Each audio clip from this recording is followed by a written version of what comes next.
For decades, neurodivergent students have been misunderstood. They've sat in classrooms designed for one kind of mind, one pace, one way of thinking. Traditional education wasn't built for the way their brains learn. But what if the real problem was that their brains were never given the right conditions to learn? The truth is, it's not just about dyslexia. Every brain learns differently, and before any child can absorb information, their brain must feel safe, calm, and ready. This is where Sara's work changes everything. She draws from neurolinguistic programming, or NLP, a framework that's been around for decades, yet still holds untapped potential in classrooms. And one of the most powerful tools, mental imagery. What is mental imagery? So mental imagery is obviously what you see inside your head. It's not what you're looking at externally. It's important because our visual system is actually the fastest and biggest recording system in our bodies. With the visual system, you can keep going back and seeing this image. So whether it's mind maps, whether it's,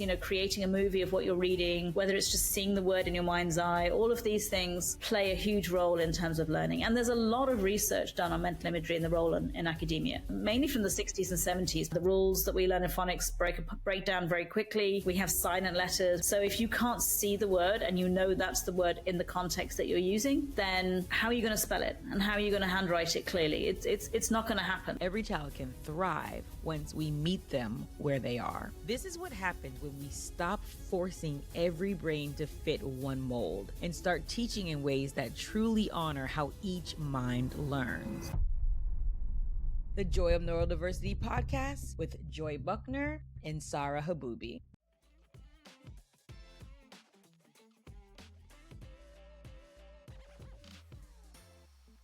Hey, it's Joy, and this is the Joy of Neurodiversity podcast. Here we break down stereotypes, celebrate the brilliance of different minds, and get real about what it actually means to be neurodivergent. Because at the heart of it all, neurodiversity isn't just a concept, it's people. It's lived experiences, challenges, strengths, and the stories that connect us. Whether you're here to learn, feel seen, or reimagine what's possible, you're in the right place. By pressing play, you're choosing to embrace a new way of thinking, one that honors every brain for what it brings. So settle in, get comfortable, and let's dive into today's episode.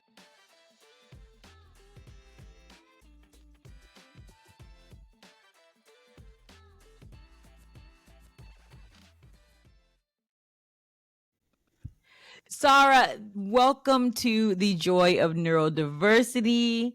I just feel like this has been a long time coming. I was on your episode, on your podcast earlier this year, and so I'm so excited to have you on today. Thank you so much. Thank you for having me. Yeah, I'm so excited. I'm so excited for people to see what it is that you do.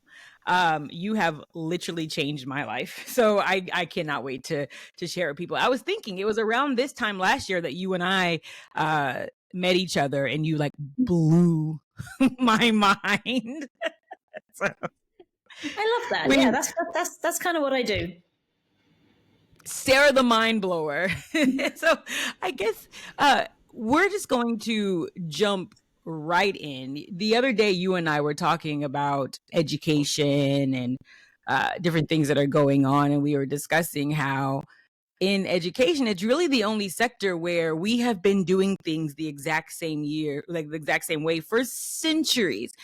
And then wondering why things don't change. And you were saying like that's literally the definition of insanity, to do the same things again and again and think that you're going to get different or better results. So I guess we'll start there. What do you think schools are getting wrong when it comes to supporting people who are struggling to learn? I think it's not just people who are struggling to learn. I think even the sort of capable learners. I think the education system is very outdated in relationship to the rest of the world.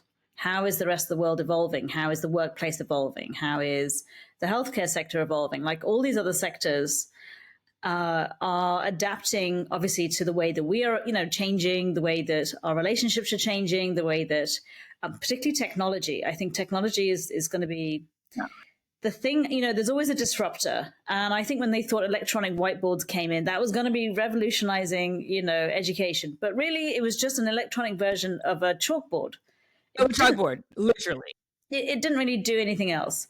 And obviously, what we see, we've got the bell-shaped curve. So we have, here's your 100% population. Those in the middle are pretty much okay. Like whatever way you teach, whatever system you use, they're pretty much going to learn. Like if it's all going to be down to memorizing and regurgitating and following procedures, the people in the middle, they kind of get it. They're okay with that. But the reality is the tools that we need, the skills that we need for the 21st century do not involve memorizing and regurgitating and do not involve following a procedure, because now we've had Google for a long time. And now we have ChatGPT and other AI engines. And they do those two skills much, much faster than any human being.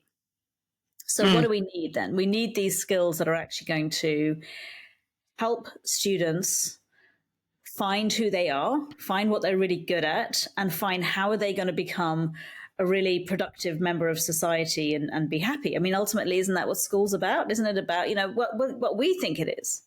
But then when you think about, the introduction of school initially in the 1800s, like the Prussian model, I believe that's where, the system that we're using today is still based on that. It was essentially to create soldiers and administrators for the Prussian Empire. So people who could follow orders, follow procedures, who could think and memorize and regurgitate, but not think too much. I always think this sad thing of like, let's not think too much. Let's not question things, and let's not think outside the box. But as human beings now going into, we're now 2025. I mean, we're a quarter of the way through the 21st century. That's a shocking thing to actually think about. I just realized that just occurred to me. We're well and truly into the 21st century now. We need skills for, ultimately now a lot of people have 4 different careers in their lifetime, like very different careers paths. So they're not just going to go and work for a company for 40 years and get the gold watch and the handshake and thank you very much.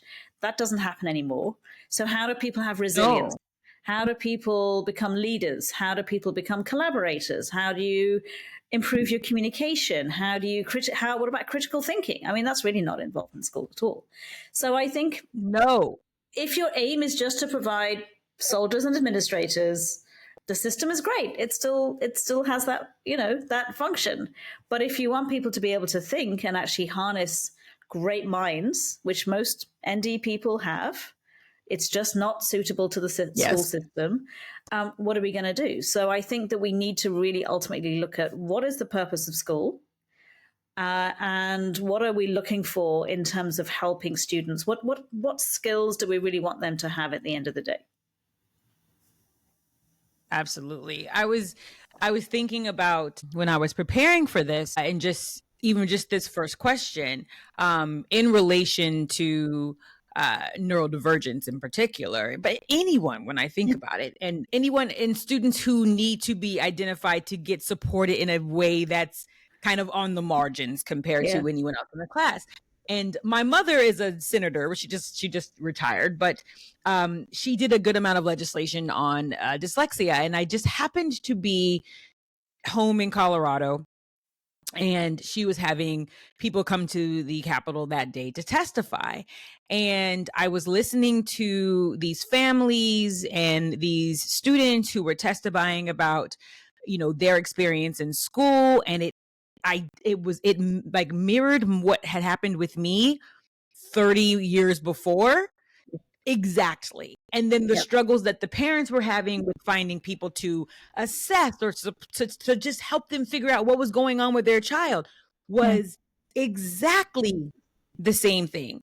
And I'm thinking, how could we be 30, 40 years down the line and the same thing is happening? Yeah. So we have to find a different way, as you said, to address the needs of students and to address their academic needs, to address their social emotional needs, their confidence, all of those things. Because when I look back at what I really struggle with now as a result of what happened to me when I was in school, like, we're not doing a good job.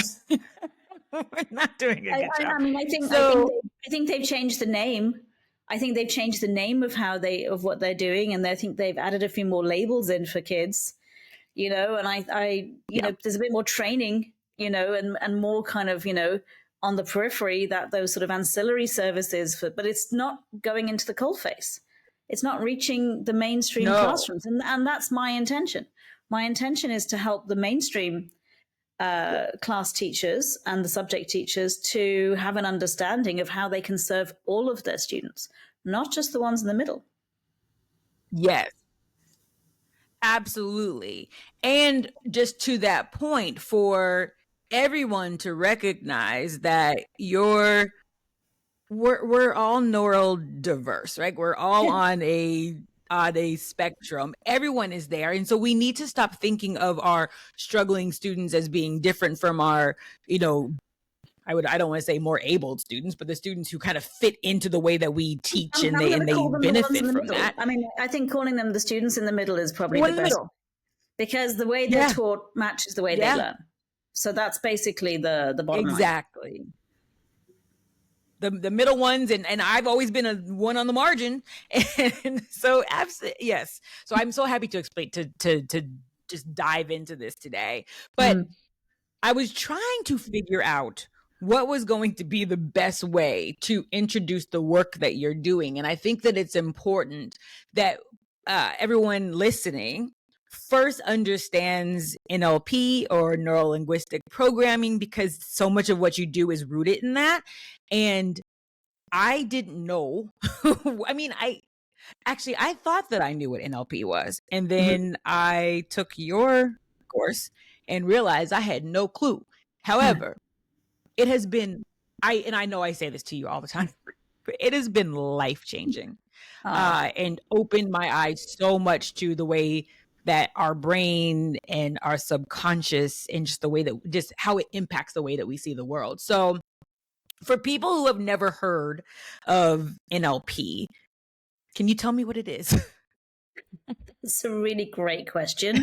It's the one I always struggle with explaining what is NLP. And I think, and thank you for saying you thought you knew what it was. And I'm curious, so maybe before I explain, what did you think it was? Because I think a lot of people probably would be in the same boat.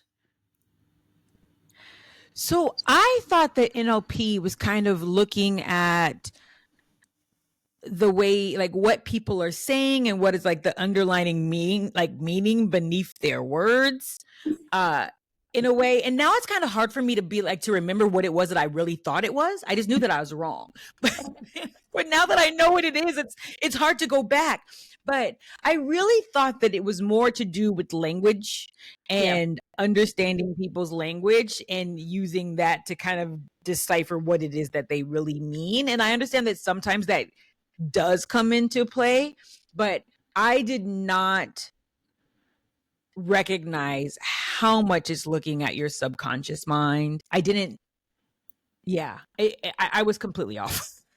I was completely. Yeah, and it was the same for me before I did my course. I was always very fascinated by NLP after a friend of mine did a course in the mid-90s. And when she came back from that course, she said, if you ever get a chance to do NLP, you should do it. I think you'll love it.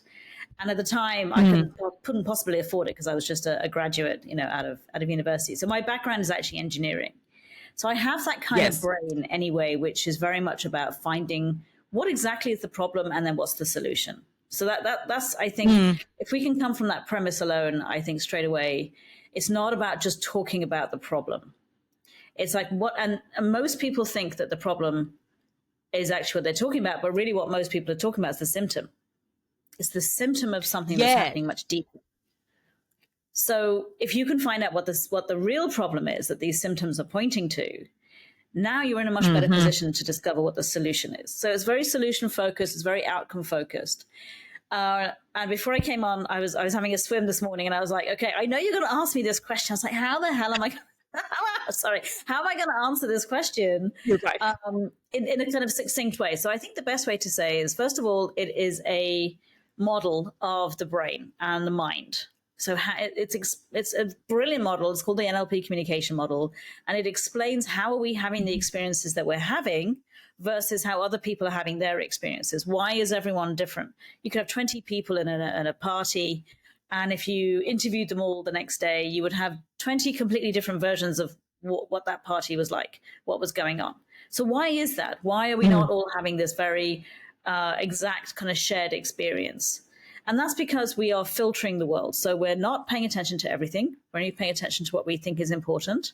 We're distorting the information. We're never going to be given 100% of what's going on. So our conscious mind is designed to make sense of the world. So it's filling in the gaps the best way it possibly can. We don't always get it right. And we're generalizing. We've got a set of rules that we live our life by. So beliefs, decisions, our values, etc., maybe, and also emotional baggage that's going to impact us as well. And as a result of those filters, we have our own version then of what's going on. That impacts us emotionally. That impacts us physically. This is all proven. There's no doubt about this. And it's predominantly how we're feeling. It's not woo woo. There's no woo. No. It's all very, neuroscience is absolutely proved, in fact, neuroscience kind of caught up with NLP, which I really love. It kind of proves that what kind of almost like there's a sense of what's right. And I find it very hard to argue with the NLP model. And I always use it for everything else that I do. So essentially, understanding that model, and there's a lot more to it, what it does is it gives people true metacognition. And true metacognition, the way I've sort of seen it in education, for me, it's not deep enough. It's almost like, well, I've kind of established someone else's strategy that seems to work. So we're going to learn that one. Everyone's going to learn that strategy. Also things like, one of the things I like to debunk is the learning styles. That, you've got visual learners, auditory learners, kinesthetic learners, and what's called AD, or kind of reading. And the reality is, yes, you probably have a preference for one of your senses as a way of interpreting the world and making sense of it. But there's no point talking to an auditory learner and trying to teach them how to spell through the auditory system, because it's about the task. So it's all task focused. What is the task that you are pursuing? Which of the your brain is a toolbox. So NLP essentially is the toolbox, and then it's all the tools inside of it. So the toolbox is the model, it's the philosophy of it, the sort of principles of NLP, and then we have a whole load of techniques that actually come from multiple sources. They're not just NLP, and some of them are completely original to NLP, but most of them actually come from traditional psychological backgrounds and anthropology and even computer science. And it was a whole host of different origins. And the question in NLP, I love this question, which is, what's the difference that makes the difference? So if you look at someone who's doing something well, what are they doing differently? And then you can go, well, can I learn how to do that? If they're doing it this way. So, and spelling was one of the things that, came out of NLP, the spelling strategy, that then the Jumpstarting expanded. So yes, it is, I think it's fascinating. I think it's so deep. You could go on forever studying each one of those filters and going down, further and further into belief, like, all the work of like Carol Dweck, which is just on beliefs. It's literally just on beliefs. That's one area of NLP. Yes. Then you can sort of pick any one of the aspects of the communication model, and you can find where the origin was. And a lot of criticism is that there's not enough research on NLP. And that's because the techniques that we use in NLP were already researched.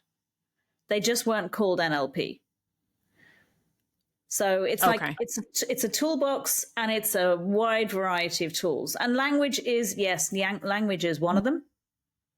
It plays a central role, because how we're speaking determines our world, how we're thinking. I just read a very interesting bit of research where a blood sample was taken and observed and put in a different room. How mad is this? Okay, so this was an Israeli scientist showed this. They put this blood sample in a different room, and the person was watching, and he was kind of just sitting there doing nothing, and all this bacteria was around it. And then they started watching a comedy and started laughing. Now, bear in mind, this blood is no longer inside the person. The blood suddenly came to life. Yes, completely removed. Started removing the bacteria. Then they had a same experiment, but this time the person started watching a horror movie, and the bacteria overwhelmed the blood sample. How crazy is that? Wow. You're just kind of, it's so insane. How much is going on then in our bodies? If that's the outside, what is going on inside? What we're thinking and how we're speaking and how people speak to us and how we, how that impacts us, it has an impact on our physical bodies. And we can't just treat ourselves as machines with parts that are just separate. The mind is separate from the body. And no, we are an integrated whole unit. I don't know if that answered the question. It does. One thing that I also kind of wanted to touch on and have you explain a little bit more is because we talked about how we have to filter the world. And what I learned through when I was studying with you is just how much information we take in subconsciously and consciously, and why we need to be able to filter, and how it ends up that people filter, like you said, in different ways and see different things. So can you just talk about how much information is our brain taking in, and why do we need to filter? That's a really good question. So essentially we've got two parts: conscious mind, unconscious. So the conscious, think of it as your prefrontal cortex. So think of it as the front of your brain. It's the part that activates when you're thinking and focusing and et cetera. And we've got a short-term and a long-term working memory at the prefrontal cortex. So we're conscious of what is going on in that part of our brain in terms of what we're thinking about. The unconscious mind, though, and I like to think of it from the hippocampus back. So the hippocampus is essentially been nicknamed the learning organ. It's what all of our information goes through and then is transferred into the long-term memory and then brought back into the front of the brain. In the long-term memory, our unconscious mind, we have 86 billion neurons in our brain, and each one is capable of making connections with 10,000 other neurons. So this is our processing power. It's not that we necessarily use it, but this is our capacity, which is enormous. And I think what it does is it debunks also we only use 10% of our brain. That's not true. We use all of our brain, but we don't necessarily use all of our brain's capacity. These networks, we don't necessarily. And what again, I was listening to a podcast this morning, and it was, reiterating how we get stuck in a rut. And it's because of the neurons, because we're going down the same pathway over and over and over again, and it becomes really hard to get out of it, because it's almost like it's been solidified. This root has been solidified and we can't get out of it. NLP for me is about rewiring those roots. How can you rewire the way you think? And that rewires your brain. So the conscious mind can process about 40 to 50 bits of information per second. That's the short-term memory. Its capacity is like 15 to 30 seconds. Like, we can't hold information very long.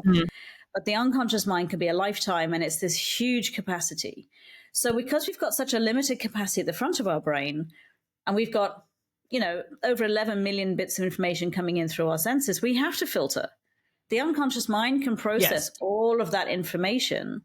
That's a drop in the ocean for the unconscious mind. But for the conscious mind, we are very limited. So in order to be able to exist and not go into overwhelm and our brains melting, we have to be able to filter the information. So what we are experiencing is a tiny, tiny percentage of what is actually happening in the whole world. And we think it's the whole story, but it's not. No. And I learned that in a very visceral way during the training that I did with you. But so it brings me to, when did you first realize that the principles of NLP could be used to support neurodivergent individuals, or just anyone in general, when it comes to not just improving teaching, but really changing how our minds work? Is that even a question? Does that even make any sense? How did you know that we could apply this to learning? Okay, so my very first trainer had done a lot of work with people who were on the autism spectrum, and she had just used some of the tools in NLP. One is building rapport. And people think, oh, that's manipulative. But no, it's not, because it's something that we naturally do with people that we like and that we communicate with. It is a natural human interaction, part of our interaction.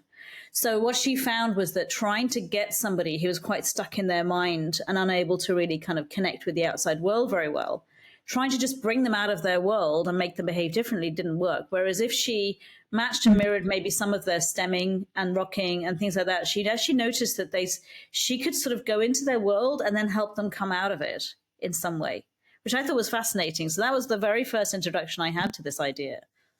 She really embraced the NLP spelling strategy as well, and she used that. So that was very much about, again, which of your tools in your toolbox are you using for that task? And so I always kind of, right from the beginning, I knew that this was something that could be used in education. And from my own personal experience, the very first session I had with her, which was the first session I'd ever had in NLP, completely, was actually ended up addressing a problem that I didn't know I had. I mean, I had the symptoms, but I didn't know what the real problem was.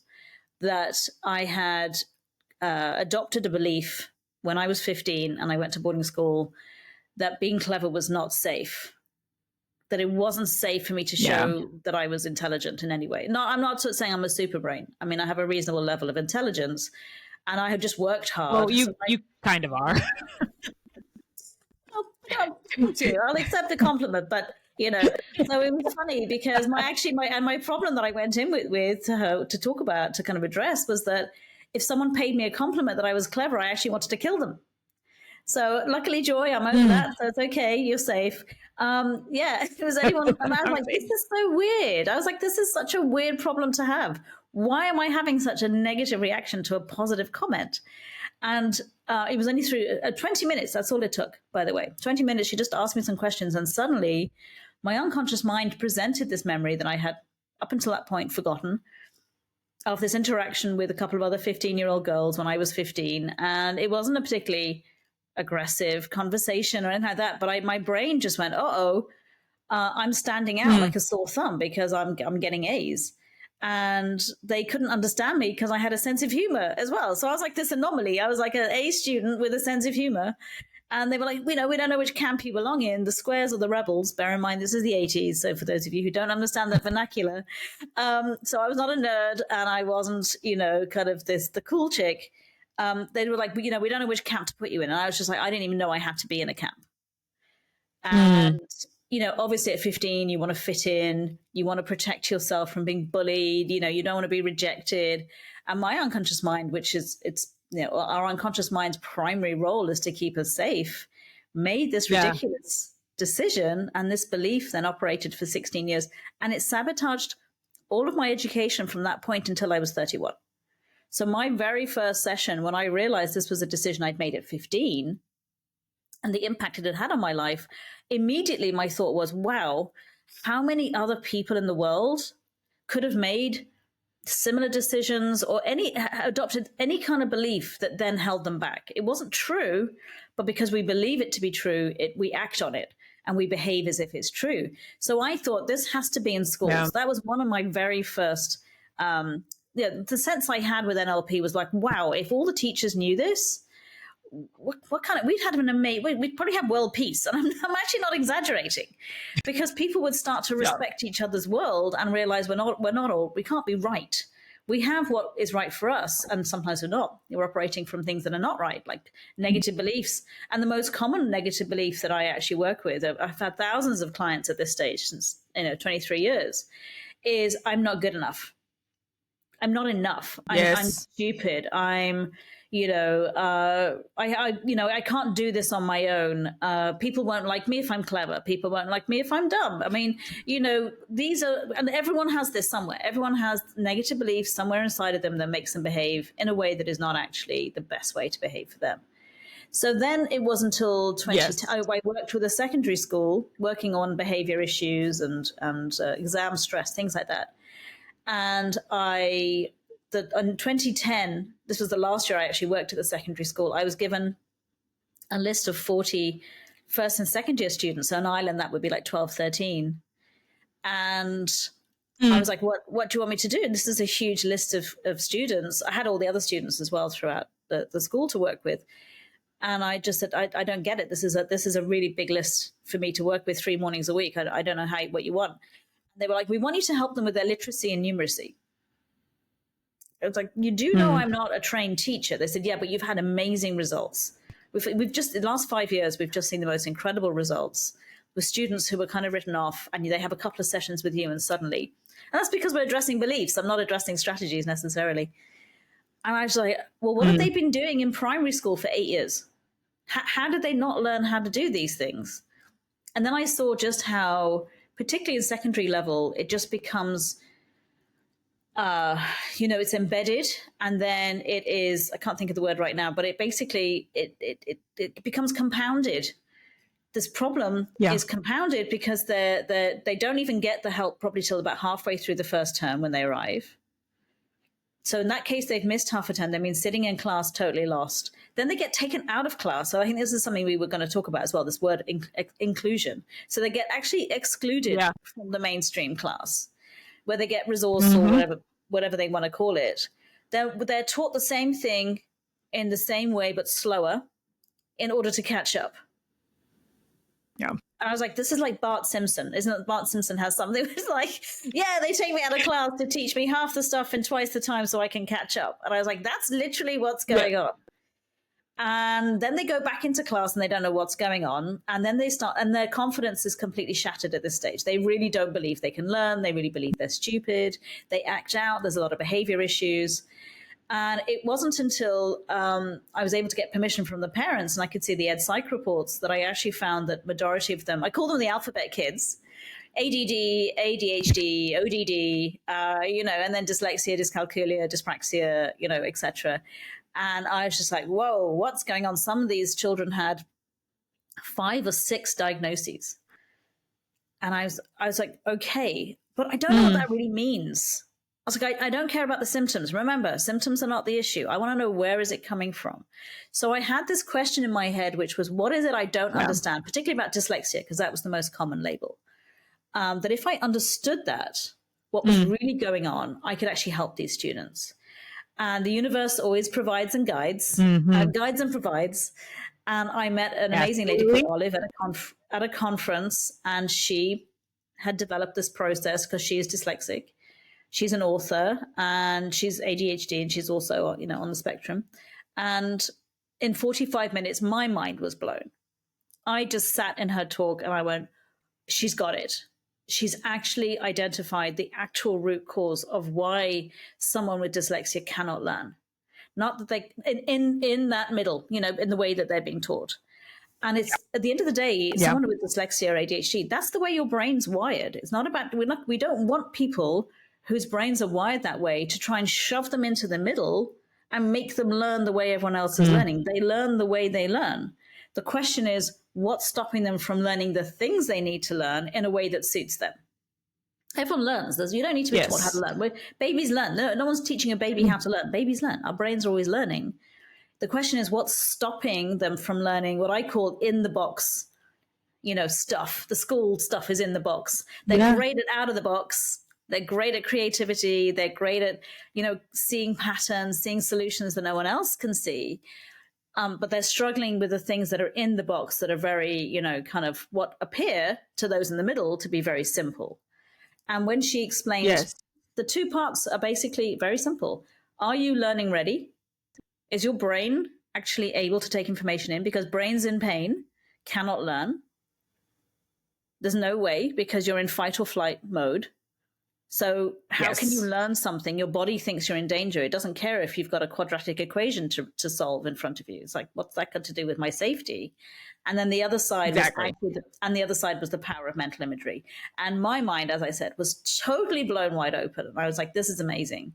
Took it back to the school on the Monday after the conference, started working with the students on my list, and was getting immediate results. And I just kept thinking, wow, how is this actually working? And then I went and did a master's degree in order to use this process in my research to investigate it in a kind of academic setting as well. And that's my foray. That was kind of my journey of NLP in schools, working with students. And then I ended up working with adults in my master's degree. And people, it might seem a little bit counterintuitive, but there is a reason. I was like, okay, now I need to go to primary schools, because every single,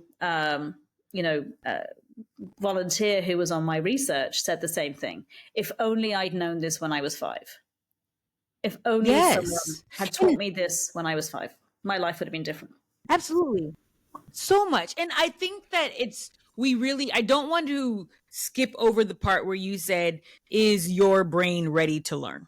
Yeah. It is So crucial. You have seen me in real time. Sara has seen me in real time during our course together. There's been several times where there's been something, an external factor that has triggered me. Yeah. And I have lost the plot. Can't think. No. My emotions were all over the place. And Sara would say, okay, Joy, in this moment, we need to just work through it and figure out what it is subconsciously that is getting you to react in this visceral way. And it always came back to it. It always comes back to me feeling like I was dumb or feeling like I couldn't ask for help. Yeah. And getting to the point where, like, I know that one of my biggest blocks is that for so long, people weren't helping me. And so I decided that I had to do it for myself, which has caused so many problems in my life. Well, but then it becomes, just that, it's how you can see how easy they become my beliefs. A negative belief becomes kind of true for you because the evidence is you asked for help. They told you stuff that wasn't helpful. You're like, well, I'm not getting the help I need. You were probably dismissed an awful lot as well because of your high IQ. I think there was probably a lot of assumptions being made that there was no learning difficulty. You were just being lazy, or not applying yourself, or just being naughty. I mean, how ridiculous is that? And the reality is, if you were, I always call people like you the question mark kids. High intelligence, high creativity, unable to spell. And it's like, what is going on? Because it's got nothing to do with your IQ. In fact, I think research has shown that most people with dyslexia, for example, have generally a higher IQ. So it's not about that. It's about what is going on inside your brain that is causing these words to be difficult for you to acquire and to actually, write down and to use, not verbally. That's always the interesting thing. People are often very eloquent and very, good at language. So if you're tested verbally, you're never going to spot the dyslexia. Actually, and I know dyslexia can affect, finding the right word and things like that as well. But that doesn't happen to everyone. And we always say, how are you doing your dyslexia? Because everyone's doing it differently. Yes, there's everyone's doing it, and symptoms. Yes, and you hit the nail on the head. I'm not even sure if I've ever talked to you about this. When my parents pushed and pushed and pushed for me to be assessed. Both of my parents are educators. My father was a principal, and a executive in the school district. My mother was a speech pathologist, and earlier in her career, she was one of those 4 career people too. But a speech pathologist, they knew that there was something going on with me. And I almost had not a mirror, but I have a twin sister. So they were just like, okay, something's clicking with this one, something's not clicking. And they never compared us. But there was kind of a general, like there was, 2 girls in the same school doing the same work, one thriving, one just completely struggling. And they pushed and pushed for me to be tested. So come 5th grade, they finally test me. But as you said, they tested me verbally. Yeah, everything was a question. It was either a question or it was like a tactile, look at this picture and put like replicate things, and or that we're going to talk about vocabulary and like everything. They didn't make me read really anything. And so I scored off the charts. And so they were just like, oh, she's really smart. And as you said, she's very smart. She's just lazy. We're going to challenge her a little bit more. And I completely drives me mad. It's so frustrating. So, and I guess we should kind of move into what it is that you've been doing. So you've taken so many of these, I guess, your learned experiences from years of doing this and like having those light bulb moments and working with Olive and figuring out all these gaps. And you have developed a system, Jumpstarting Learning. that takes a lot of these principles into account. And so let's talk about that. What makes your program different from traditional interventions, and what is it? Okay, that's a really good question. What is it? So it is. Yeah. It's not a traditional. How do we explain this? I know, it's like NLP. You know, I just make my life really difficult, don't I? Do stuff that is not a one-liner in terms of a response. So essentially, it's not a program. So it's probably the complete antithesis, for example, of phonics. So phonics is, I would say, a very systematic. Synthetic phonics is like, okay, you're going to learn this, you're going to learn this, and you're going to, and you're going to build it up. So it's a very sort of small detail to big picture inductive learning system. Yeah. Jumpstarting is global learning down to small detail. So it sort of flips it on its head, which a lot of people who are neurodivergent are out of the box thinkers. They sort of see things almost in 3D. They can see very complex principles very easily, and then come down to the detail, like, well, this is where this detail fits into the big picture. So it's more deductive learning. At its core is absolutely a process called grounding, which essentially helps every student to become learning ready. And grounding is amazing. And when I did my my research, I had to obviously do some literature, do a literature review. And I was like, okay, I know being calm helps with learning, but why? Where's the scientific kind of evidence to support why being calm helps us to learn? And I found this little throwaway comment in a book called Neuroscience and Learning. It was a little tiny book, ones you get like a stocking filler. And I was just sitting kind of just stuck. I was just stuck. I was kind of I had all my books on memory and learning and, what have you around me. And I was just flicking through this little book and I stopped in my tracks. I remember just going, oh, what? And it was, the line was, when we are highly stressed and we release cortisol, the dendrites in the hippocampus can wither and pull back. And essentially what that means is stress causes the networks in your learning organ, your memory organ, to stop functioning in a way that helps you to learn and remember. And I was like, if everyone understood this, you would realize the importance of being calm. So being yelled at, being told you're stupid, being told you're the worst class on that the teacher's ever had, you're all going to fail if you don't, work harder. I know a student who, really wanted to do well, but because they didn't apply themselves, they're now living in the gutter. This kind of like extreme away from motivation. I understand the aim is to motivate students, but if you are scaring the life out of them, and if you are stressing them and making them feel that, this is going to be the end of the world if I don't pass this test or this exam, you are not helping them. Yeah. And that is, there's I can't explain it any clearer, because you are literally causing the part of the brain that is responsible for memory and learning, to disconnect.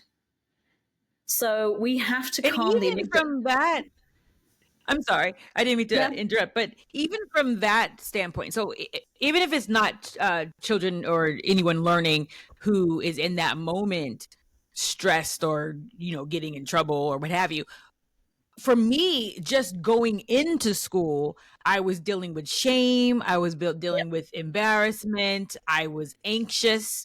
And so even on those days that I wasn't in trouble per se, and I was always in trouble, but even on the days that I maybe started the days off that I wasn't in trouble, my name lived on the board. Like my teachers would put your name and then take. So you're put a tick by your name. So you were being punished because your brain because you were not in the middle. Yes. You were being punished because you looked like you were this end, but actually you were this end. And we, it's the twice exceptional kids. It's the ones who are exceptionally good at something and exceptionally bad at something. And not everyone who's dyslexic has that kind of twice exceptional aspect. But imagine you're being punished. I do. Because you're not in the middle. I know you do, yeah. Yeah. But literally having to make it. And just I would have so much anxiety because I never really knew what I was going to get in trouble for or what I was going to do wrong.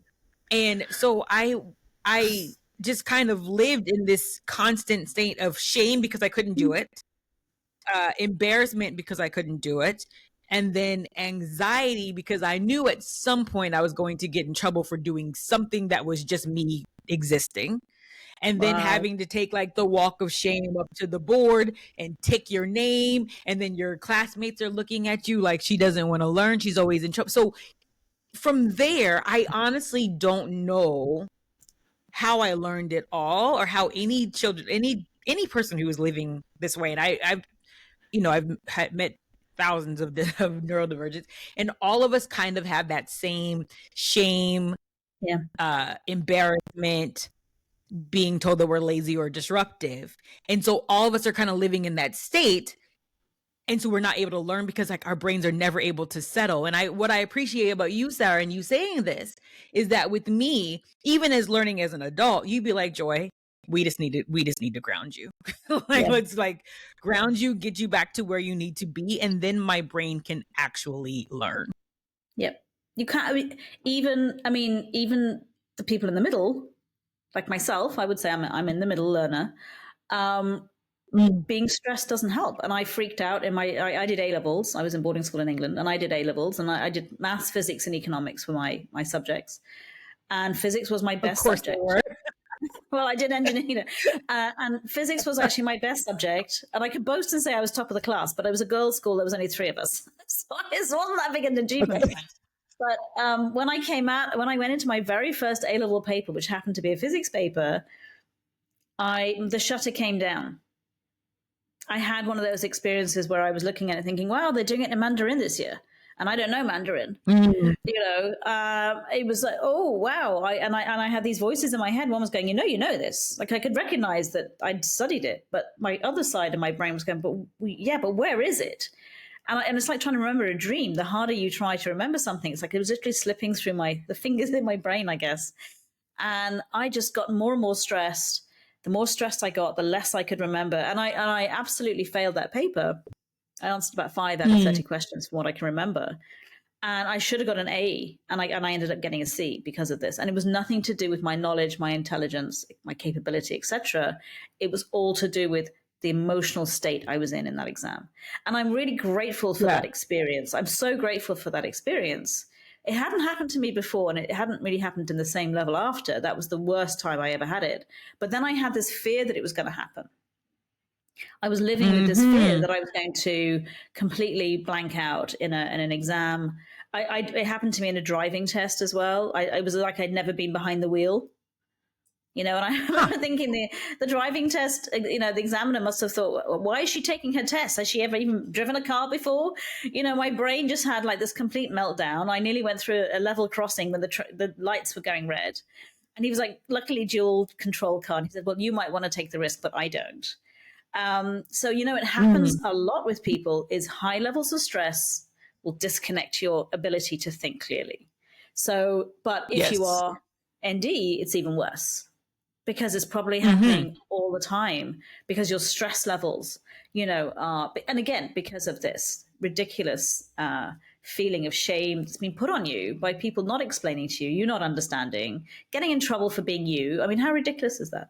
And I'm sorry to any teachers who are listening, but, you really need to check in to see how are you treating the students and are you helping them to be calm so their brains can learn? You want a calm brain. A brain in pain cannot learn. In fact, I even was listening to a podcast this morning and it was saying a brain in pain cannot even love.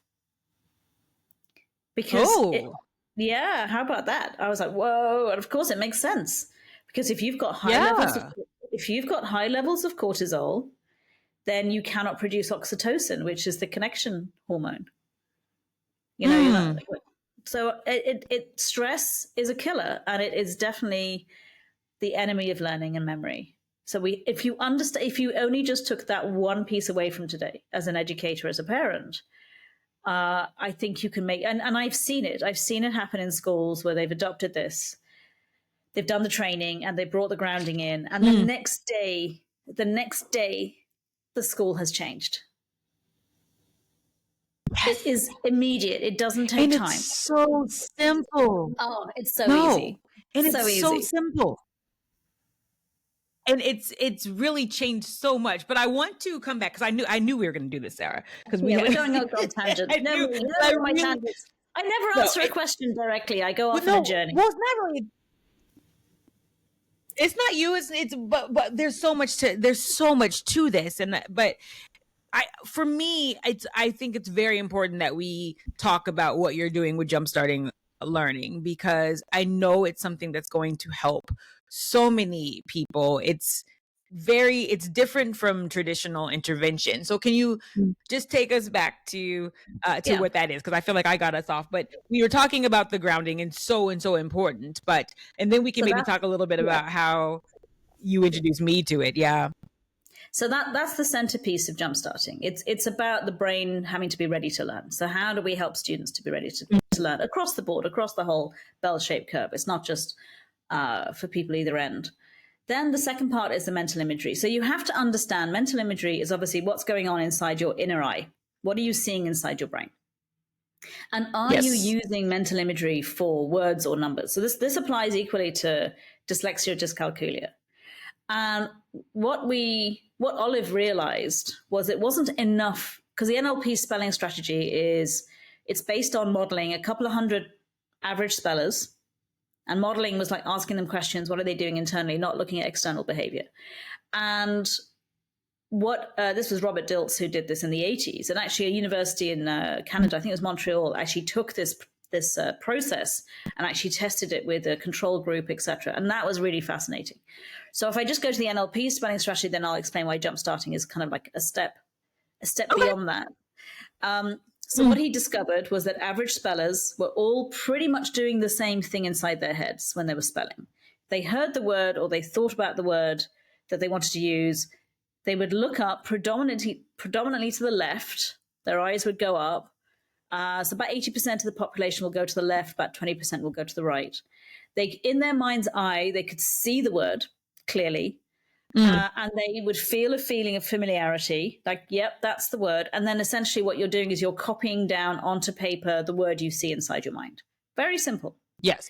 So when Olive did her NLP training, wasn't with me, it was with another company. And she got to that bit. She said, no one told me I had to see words inside my head.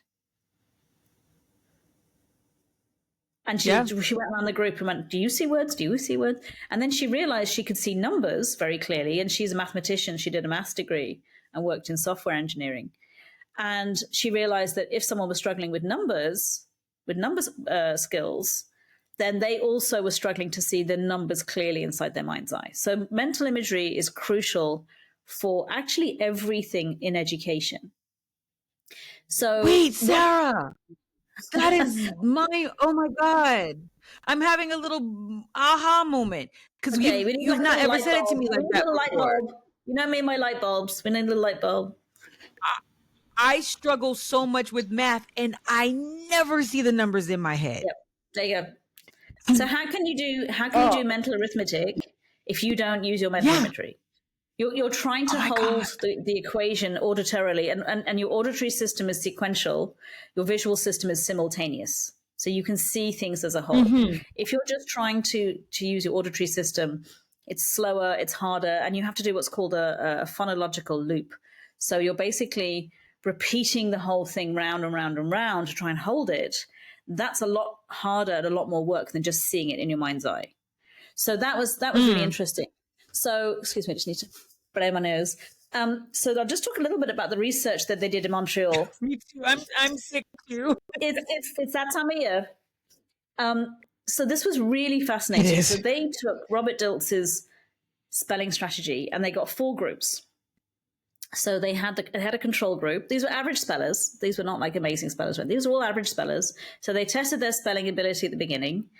Then they had a control group that did nothing. And then the other 3 groups were given different instructions. So one group was given the instruction from Robert Dilts, which was basically look up to the left, hold the word up to the left. So as you're looking at it, it's kind of going into that part of your brain that you would go to anyway. Look up to the left and learn the words that way. The second group were told to just visualize, but not where to look. The third group, this is the one that really interested me, were told to look down to the right, to hold the words down and look down. Okay, so they went back and they retested their spelling after they were learning these words this way. Control group, as expected, nothing changed. That's good. It means it was a good control group. The group that were told to just visualize without I think they improved by about 10 to 15% their spelling. So at least they had used their visual system. Robert Dilts's kind of process, looking up to the left specifically, they improved by about 25%, which is pretty good. But the group that were told to look down to the right, they disimproved by about 10 to 15%. Their spelling ability. And what does down in the right? So they were out of their visual system completely and into their kinesthetic system, into the body. Like, look, when you look down, you're going into self-talk or your physical. Like, when I ask people to do an impression of someone who's depressed, they always look down. Because you're in your feelings, you're in your body. So, and what does down to the right? Because from working with you, I know that all the directions, but I can't remember what to the right looks like, what it means to go to the right. So it depends if you're normally organized or reversed organized. So for me, I'm normally organized. So up to the left is visual memory, and down to the right is emotion. It's into my feelings. If you are reverse organized, then down to the right would be your self-talk. But I kind of don't get too hung up on that. But up is visual, horizontal is auditory, down is body self-talk. That's a kinesthetic self-talk. So they went into the bottom drawer, essentially, of the brain. And what was interesting then, they went back a little while later to see what had happened to the spellers. Those who had been forcing themselves to look down to the right obviously stopped doing that, and their spelling came back up to the previous level. Because they were like, well, that's not how, that's actually stopping me from learning. And think about, where do most students look when they're learning? They're looking down. They look down onto the page. And so if you've got someone who's struggling and they're looking down, then they're going to be into their emotions, into their self-talk if they're struggling. And I mean, it was quite funny. I invigilated for a friend once who was teaching anatomy and physiology. And I was watching the students do their exams, and they're furiously scribbling away. And then every now and again, I'll take my glasses, I might be able to see better. They'd be out there and they read a question, they suddenly go, oh yeah. And you could see them going up. So what are they doing? They're going up to see the. I look up. Yeah, exactly, as most people do. So the difference then that Olive realized was that, okay, yes, looking up is important, seeing the words, but if your mental imagery is out of control, that's actually not going to help.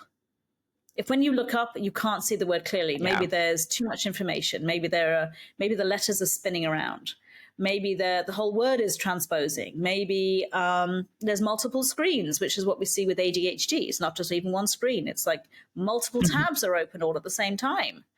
That's not going to help. Yes. So what she realized was that, okay, you need to be you need to be calm. You need to have your brain ready to learn.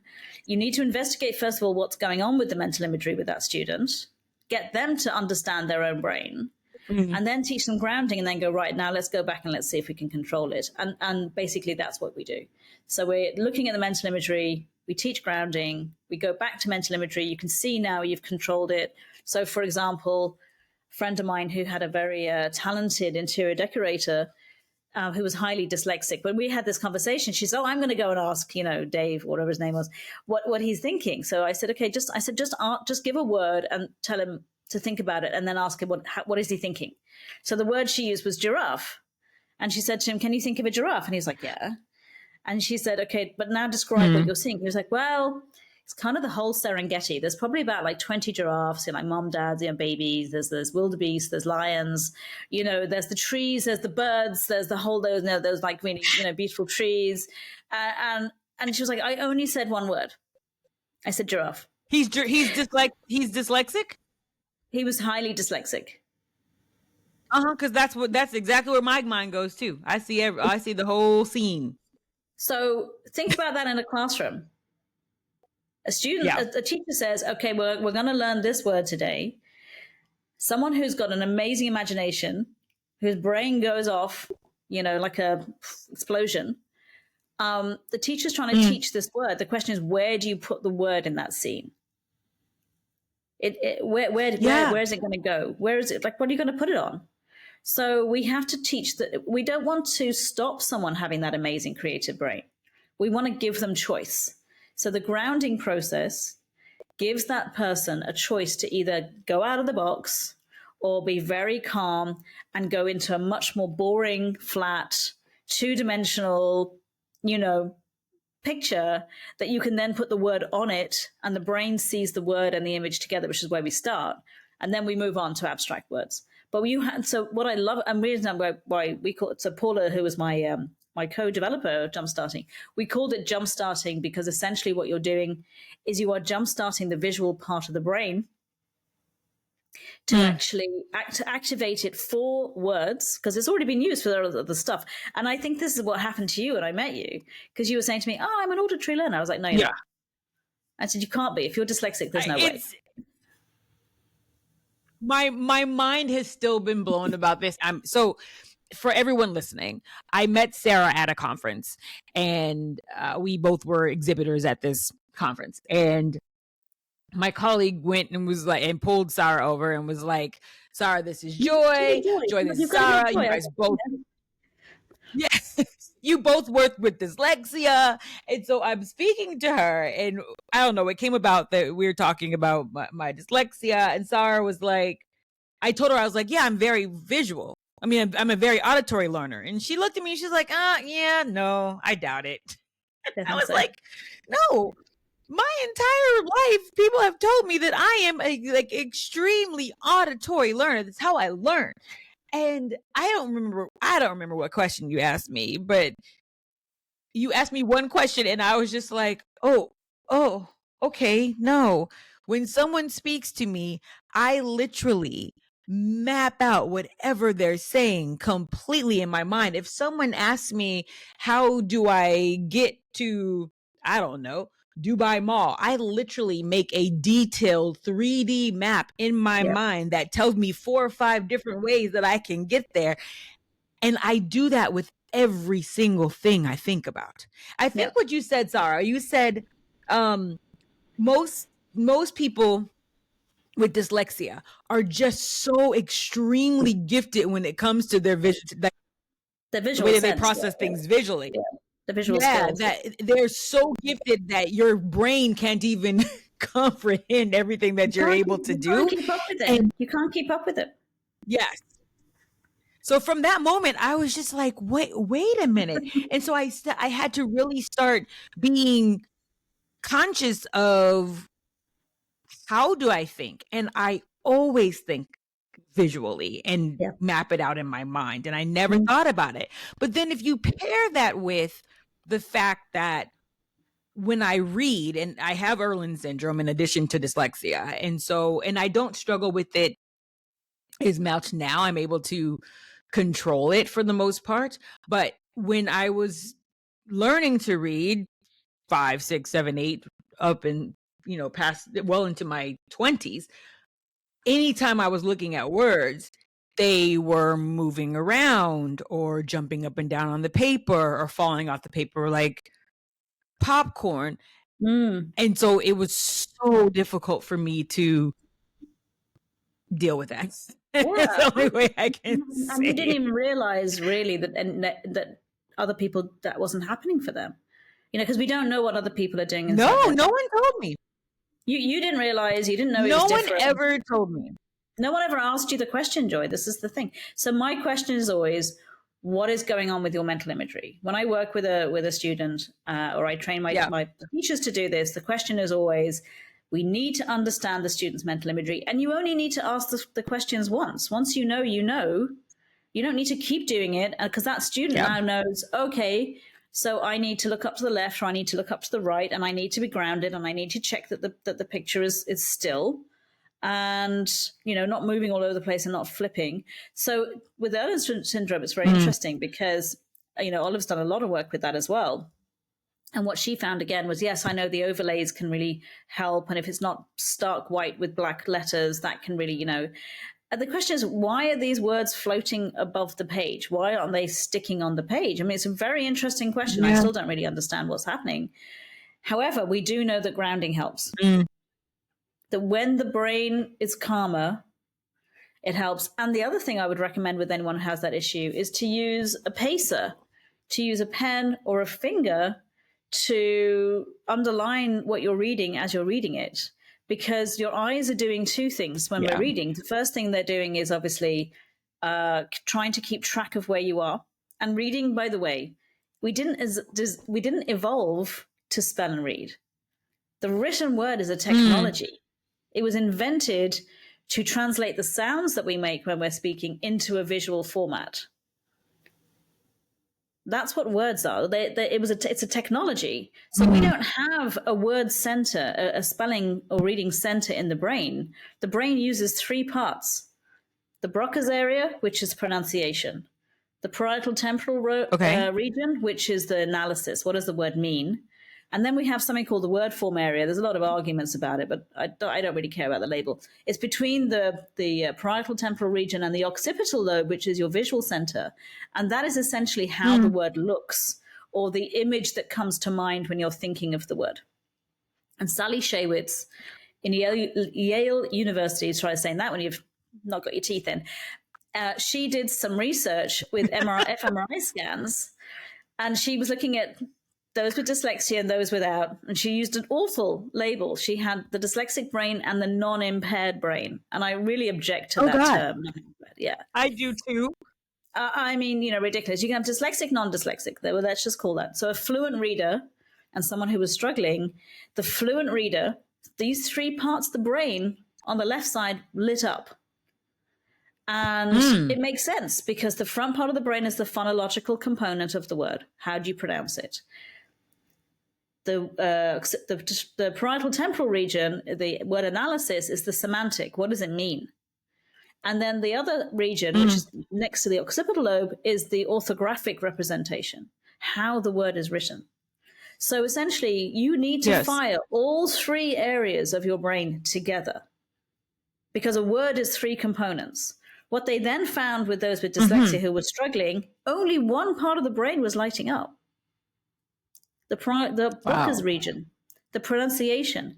So instead of visually recognizing the word, being able to maybe even make sense of it in terms of the context, because reading is recognition, spelling is recall.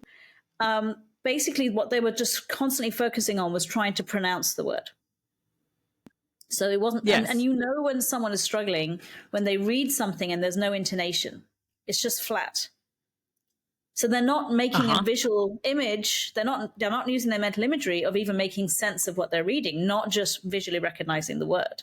So mental imagery is key. It's absolutely key. There's loads of research that goes into the role of mental imagery in learning.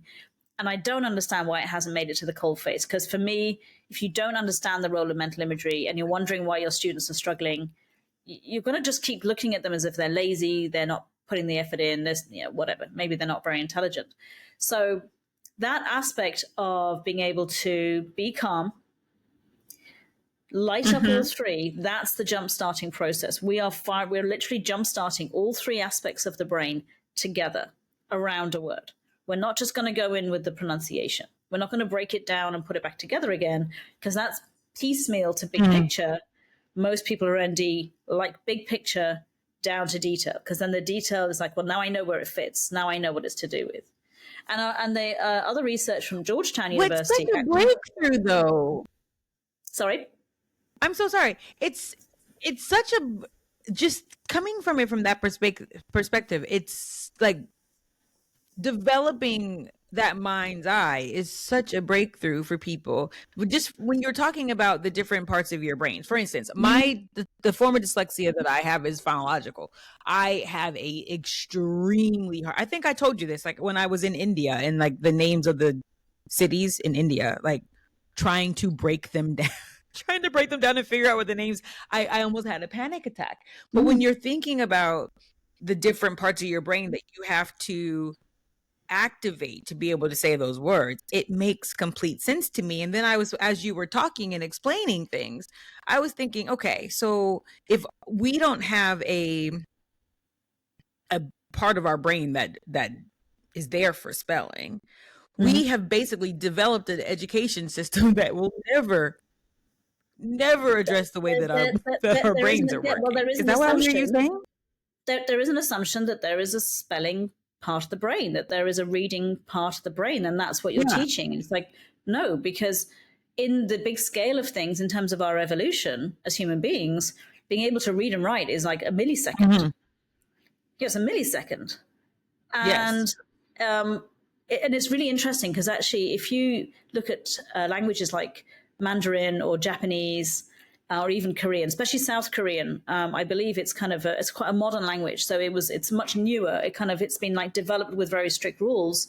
They're much easier to learn because they're pictorial. Mm-hmm. It's actually a pictorial language. Yes. So you have to see it. They don't have, in fact, I don't know if there's any other language that has a system like phonics other than English. Because you can only use phonics in English. And the beauty of Jumpstarting, you can use it in any language. Because all words, regardless of their language, have the three components. How does it sound? What's the pronunciation? What does it mean? What does it look like? They all have the same three components. And so you can translate that to maths. Yes. Or even if you're thinking of like, I'm thinking of hieroglyphics, or in the States when Native Americans or indigenous populations were telling their stories through pictures and storytelling. All of that goes along with how you say the brain works. But looking at words and trying to figure out their sound and trying to somehow put them together to read and then make an image in your head, that does not make any. Wow. Especially English. English has what's called a very deep orthographic depth. It's one of the deepest. It's the distance between the letters and the sounds. Yes. So, I mean, think about it from a logical point of view. We've got 26 letters in the alphabet. When we speak in English, we have 44 different distinct sounds that we make. So we have to be able to, using those 26 letters, write how those 44 sounds are made. And in English, we have there's an argument between 250 to maybe 1,000 different ways of creating those 44 sounds with those 26 letters. So it is not a phonetic language. It is the furthest thing from a phonetic language.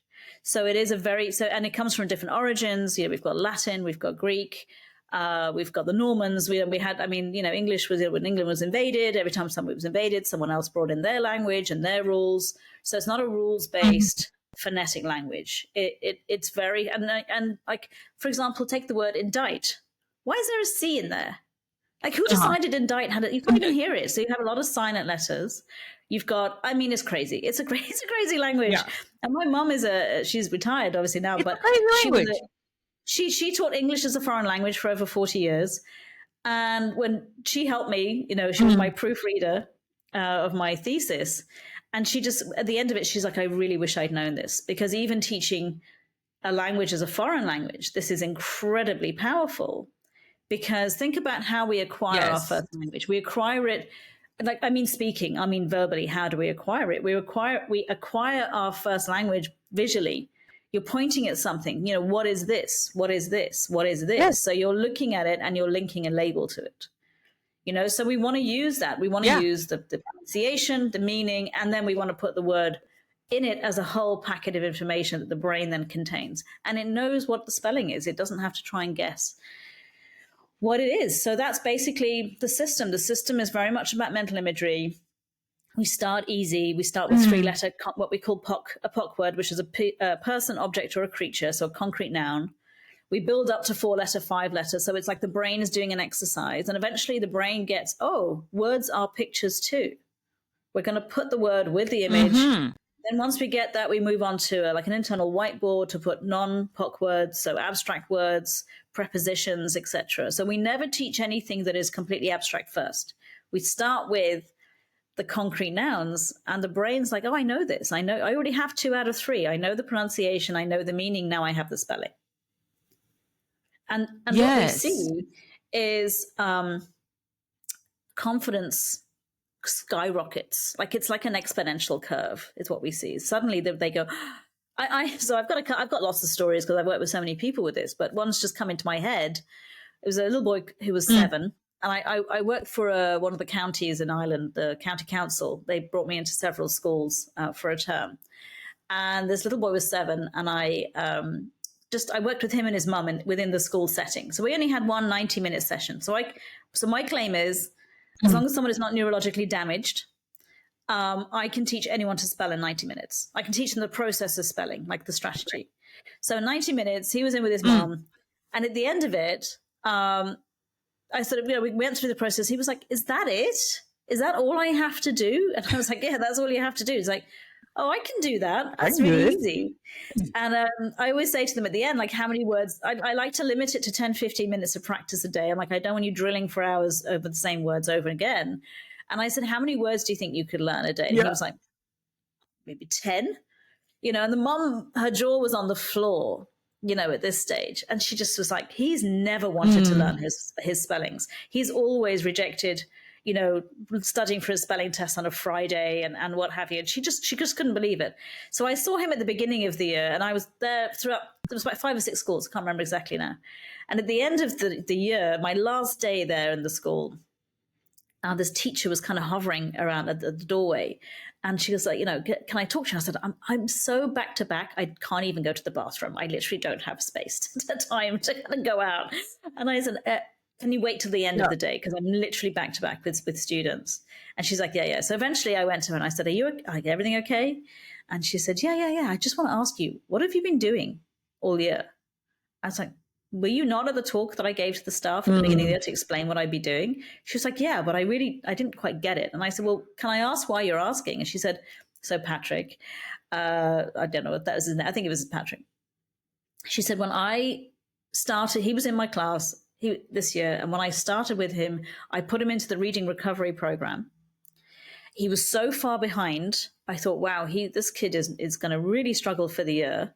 He came to see you for one session. We went back to the reading recovery program and he flew through it in record time. Because he knew he knew what he needed to do. Because now he knew how to learn. He had the how to learn piece in terms of words. And I see that time and time and time again. This is not a long drawn out process. It is once you know. And no kid will ever go back to their previous method once they know it's working. And then their confidence soars. And we really see it amazing. Their classroom participation goes up. More independent learning. They look to tackle things themselves. They're not always looking for someone else. And my intention ultimately is for every student who has a label to become successful. They have a successful learning strategy. They become confident. They know that they can do this, and they become independent. They don't need to rely on someone else. They don't need to be taken out of class, and they don't even need technology maybe to do the things for them. I mean, I'm not adverse to technology, but I don't want it doing the thinking for people. I want them to do the thinking for themselves. No. Well, I know I feel like this is like a quick little segue, is that you're on a mission to do away with like the classic Friday spelling test, which I am gladly happy to join that campaign. But tell me why. Why? I guess if you look at three distinct groups of students with the Friday spelling test, you have the really bright kids in terms of words. So they're really good in English. They already know these words. They might have to do a little bit of revision and they get top marks and happy days. And that. So what has it done? What has it really achieved? Nothing. It's just proved to them that they know. The second group would be the ones who they need a bit of revision. They need a bit of push to kind of, remember them for the next day, but they might not even know when to use them. What is the right context? So they learn them for Friday. They get 10 out of 10, and then they've forgotten them by Saturday. So what is the point? Then you have the students who struggle with word skills. This is torture for them. This is absolute torture. I had a mother who brought her 3 daughters, all had dyslexia. And she said, homework and studying for Friday spelling test is destroying the family. She said the stress and the tears. And I remember I went to Australia to present at a conference in 2016, the Learning Difference Convention, and I started. It's related to what the question was, the segue. But I did a webinar on how to help the struggling 20% that phonics doesn't work for. And this teacher from Australia objected to this webinar. I don't think she actually listened to it. I think she just saw the title. And we were back and forth on Facebook having this argument about the difference between phonics and what we were doing. And at the end, her comment was, phonics is still the best way to teach reading and spelling, and there's nothing wrong with good old-fashioned hard work. Now, I am not exaggerating You when I told me say about this. Oh. yeah, it took me 2 days to calm down from this comment. I actually had to come off that conversation because I thought I'm going to say something that's going to be so rude. And I thought, how dare this woman judge people who are working the hardest? They cannot work any harder. To say that basically they are essentially lazy, that they're good old fashioned hard work. And in my head, I immediately had this image, because I'm very visual as well, of, and I can't think of his name, but it's the Greek mythical character who had to roll the boulder up the hill, and he just gets to the top and he would roll back down again. And that's what came into my head. I was like, wow, people who are dyslexic, who haven't been shown how to learn, are essentially pushing a boulder up a hill, and then it just rolls back down again. And everyone's there going, come on, you can do it. You just need to put in extra effort.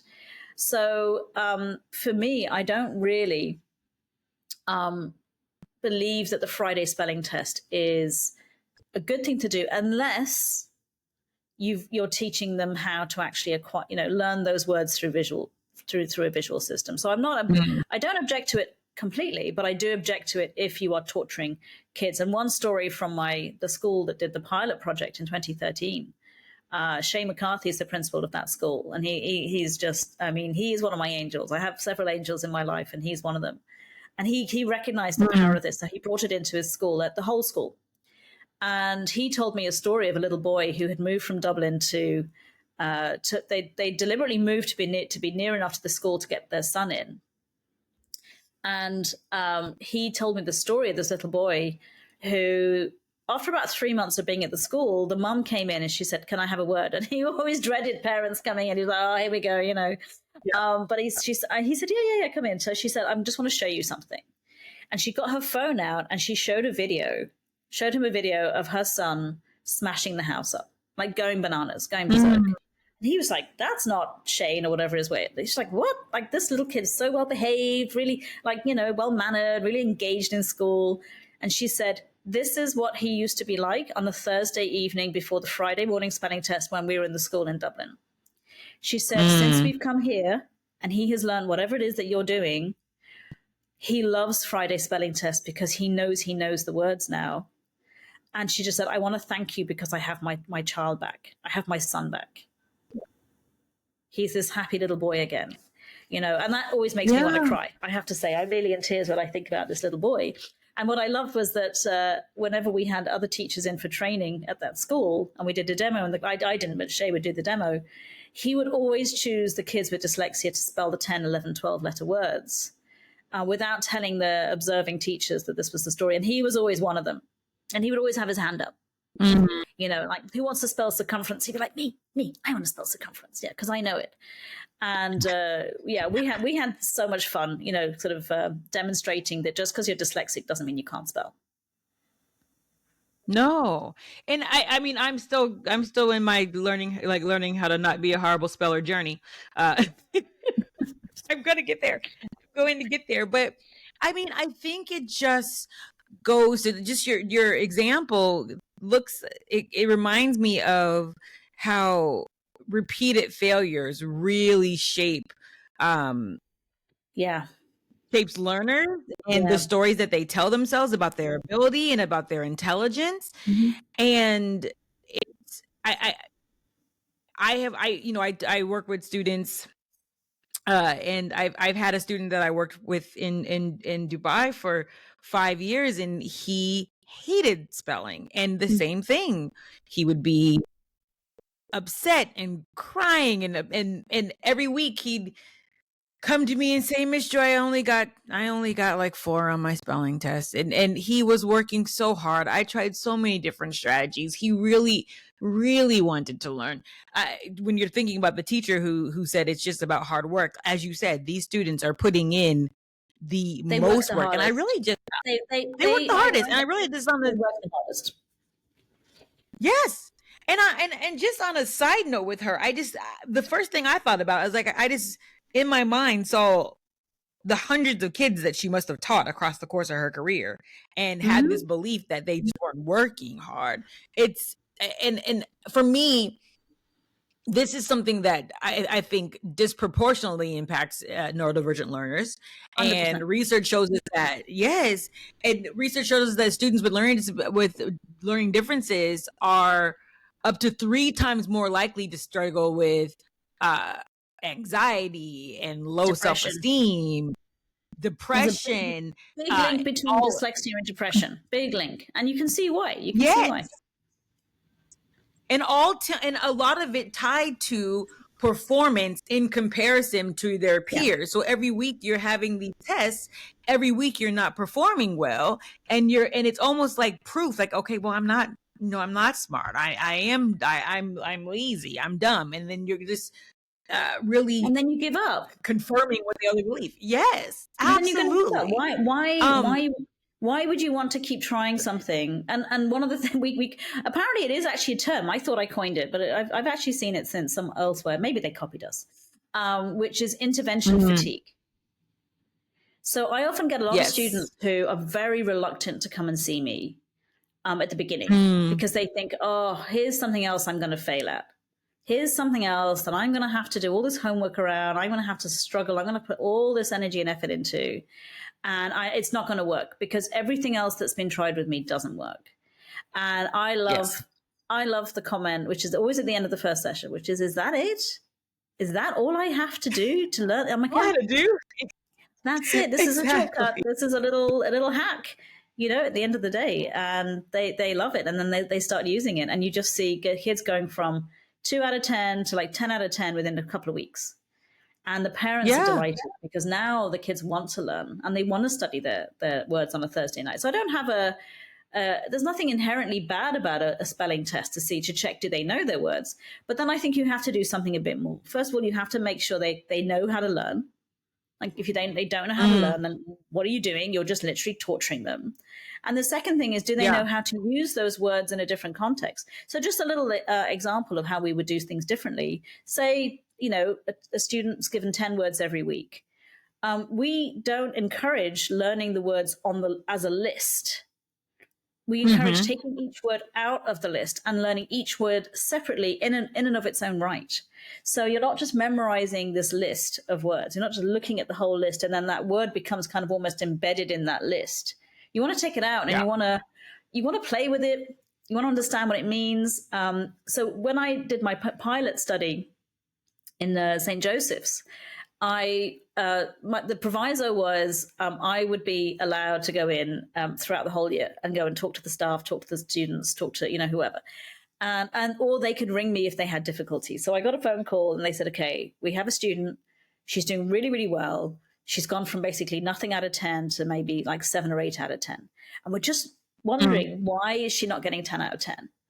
What's going on? Is it not working? This was always the thing. Oh, it's not working. And I was like, well, she's gone from 0 to 7 or 8. So it's definitely working. She's had a huge improvement. Yeah. So I said, I don't know. Until I speak to the student, I don't know what's going on. So I've got 2 stories actually that come to mind. So with her, I looked at her spelling book and I was like, okay, this is really interesting. So the words that she didn't get right, I went through them and I was like, do you know what this word means? Do you know the semantic aspect of this? Like, do you understand what the word means and when you can use it? Can you give me an example? And all of the words that she couldn't remember were the ones she didn't understand. Okay. Like the word that came into my head that was one of the first ones I noticed was the word melee or Malay. I don't know how you pronounce melee, I think. Okay. And I was like, do you know what that means? She was like, no, because it's not a word we use in everyday language, not anymore. So once I explained it to her and she was like, and I was like, right, give me a sentence and everything else. And she's like, oh, yeah. Then she was able to spell it. So that was fed back to the staff. And so instead of just giving a list of words on a Monday and saying, we're going to test you on Friday, they literally took a couple of words each day and they really explored that in terms of language. And I know you do in English anyway when you're reading, but I wanted to link it specifically to spelling. It was like, we have to link this to spelling. You have to be able to understand it. The other story that comes to my mind always makes me laugh. So this little boy who was he was in the ASD unit, but I love Shay because he always mainstreamed every single student. He always, no matter how severe their challenges were, he would bring them into the mainstream school as much as possible. So this little boy, again, his special needs teacher contacted me and she said, okay, I have a student. It was amazing. He went from 0 to 10 out of 10 with this strategy. But I've done some long-term testing to see, can he remember these words past the Friday? And he's hardly remembered any of them. So obviously it's not working. And I was like, they always go to this. It's not working. And I was like, oh, for goodness sake. So I said, okay, I don't know until I speak to him. So I went in and we started, and I said, just give me a heads up. What is it he likes? Like, what's he really interested in? She goes, oh, Transformers. And I was like, she goes, he's obsessed with Transformers. Okay. I was like, okay, great. I got 2 boys. So I was like, I know about Transformers. So I went in and we built a report about Transformers. And eventually I started talking about spelling tests. And I said, tell me about how you learn. How do you prepare for your spelling test? So he showed me his grounding. He was very proud of his grounding technique, which was amazing. And these big deep breaths. And a big breath out, and a big breath in, and a big breath out. And he was very theatrical. It was just so funny to watch.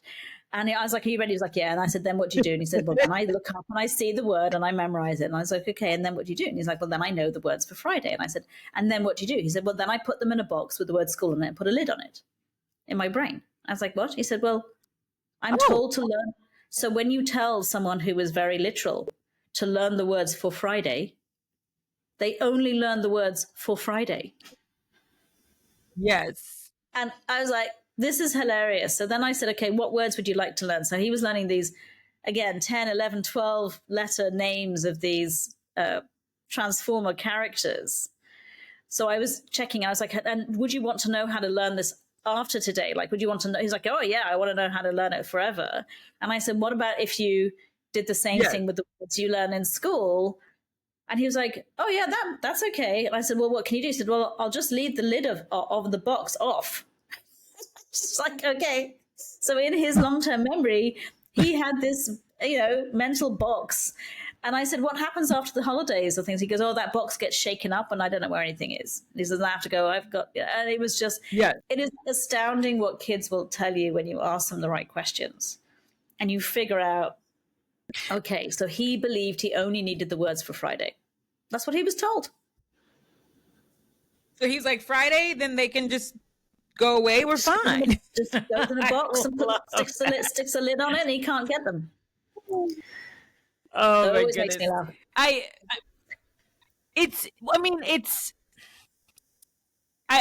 What I appreciate about the jumpstarting method and the way that you're approaching things. And I guess I want to put a disclaimer for all of those internet, like the internet people who might be coming after you about the Friday test, because people love themselves some Friday tests. It's not that you're saying that you don't find the importance. You see the importance of having to test. You see the importance of spelling. What you don't see is the importance of doing it just for the sake of doing it. And it's what I feel. I feel the same way. I was a first grade teacher forever. We had these tests every single week. My issue is that if the students are not able to take what they are learning and apply it, then I don't see the value in doing it. No, and exactly. With these spelling tests, so often the students are not, they're not running for them long term.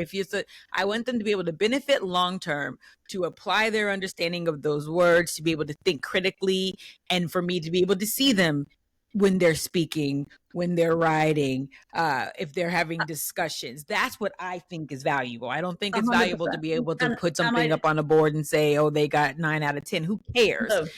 And to that point, my student that I was working with who had struggled, he got to the point where we were able to find a system for him that worked. And he was getting 9s and 10s on his test every week. And I asked him, how did he feel? And he said, well, I really don't care. Like, he told me this. He didn't care about it. Am I still connected? Can you hear me? Uh-oh. Oh, no. I can now. I can now. I should be back. Yeah, I just saw this. I'm trying to reconnect. Yeah, my internet's a little bit. Yeah, so I do want to emphasize that I am a big proponent of being able to spell, that I believe spelling is very important. Yes. And actually that goes against a lot of sort of what would be sort of common kind of practice, which is like, don't worry about spelling. You've got spell check now. It'll kind of do it all for you. And the reason why I do encourage good spelling is because Contrary to what people believe, which is like, don't worry about spelling, it stops the flow, which actually what my mom was told in the 60s when she started teaching in schools, is that actually if you don't know how to spell a word, if you're not sure, but you know you can verbally say it, you can use it correctly when you're speaking, but if you can't spell it when you're writing, and I know this because of students I've worked with, this is exactly what happens. It actually stops the flow. The student will stop, will go, okay, I don't know how to spell a word. I don't even know where to begin. Like a word like psychology, for example. And then they sort of spelling it, and then they're going, okay, I can't use that word because I don't know how to spell it. And then they change the word to one they do know, and then they have to change the whole structure of the sentence in their answer. So I first became aware of this with a student who was in university in Trinity. So very clever boy, nothing kind of wrong again with his intelligence or his capability. And he was doing a very word heavy, reading heavy subject. And I said to him, what happens to you when you don't know how to spell a word? And he literally explained that to me. He said, if I'm in an exam and I know the right word to use, but I just don't know how to spell it. He said, it could take me 5 minutes to write a paragraph because I then have to change that word to one I do know or I think is kind of right. Then it changes the way that structure, that sentence works. And he said, I just want to be able to use the words I know. So we did a whole day together. And that's all I had with him. I did the morning, I did on dyslexia. The afternoon, I did on speed reading. Because my speed reading course is about how it's a terrible name. It's not really speed reading. It's like word mastery. So how do you read, remember, use the information as quickly as possible? Because it's all about it's all about information. And and then he contacted me a little while later, and he'd got a 2-1 degree, which in Ireland, UK is very good because a first is like the top and then 2-1 is just below it. He said he never expected to get a 2-1 in Trinity. And he said, and a lot of it was he said it was down to the work that we did together. He'd been really struggling, getting very stressed, didn't think he could do it, self-esteem was going down, and so I just see this over and over again. Spelling is important. If you spell incorrectly in a CV or in an email when you're at work, it doesn't reflect well. The most common thing you see is, for example, in English, I was saying about the craziness of English, the English language, you have these homophones, these words that are spelt differently, pronounced the same, and have a different meaning. So I've got 2 examples. One is the one that's most commonly misspelt, which is your, as in you are, a contraction, versus your, as in belongs to you. I mean, that has a completely different meaning. And the other one is a friend of mine whose husband is dyslexic. When he did his master's research project and she had to read through it, she just said to me, all the way through his thesis, he had written throughout, as in 2 words, through and out. So like throughout. So it doesn't make sense. So spelling is important. Spelling and grammar, it's communication. It is important. But you don't want to torture kids who don't know how to learn it. You want to give them the tools so they can acquire these skills very easily. And then they can go on and use that language in an amazing way. Yes. And this is what I hear you saying. Like, you're, to everyone who's going to get mad about the spelling test, you're just saying that we want, and what I'm saying as well, is that we want students to think critically. We want them to apply, think critically, and then find those solutions that help them do things consistently. And as a result, their confidence improves. Their anxiety goes down, because it's not just about this arbitrary goal that they need to meet, but it's about their learning and them understanding that the way that they learn and acquire information is okay. So we'll have to start getting us to the point where we're going to start ending things, although I could talk to you forever. I'm like, listen, I will listen to a podcast for, umpteen hours, but not everyone does. So I try to keep it down. I never succeed. But I like the long form.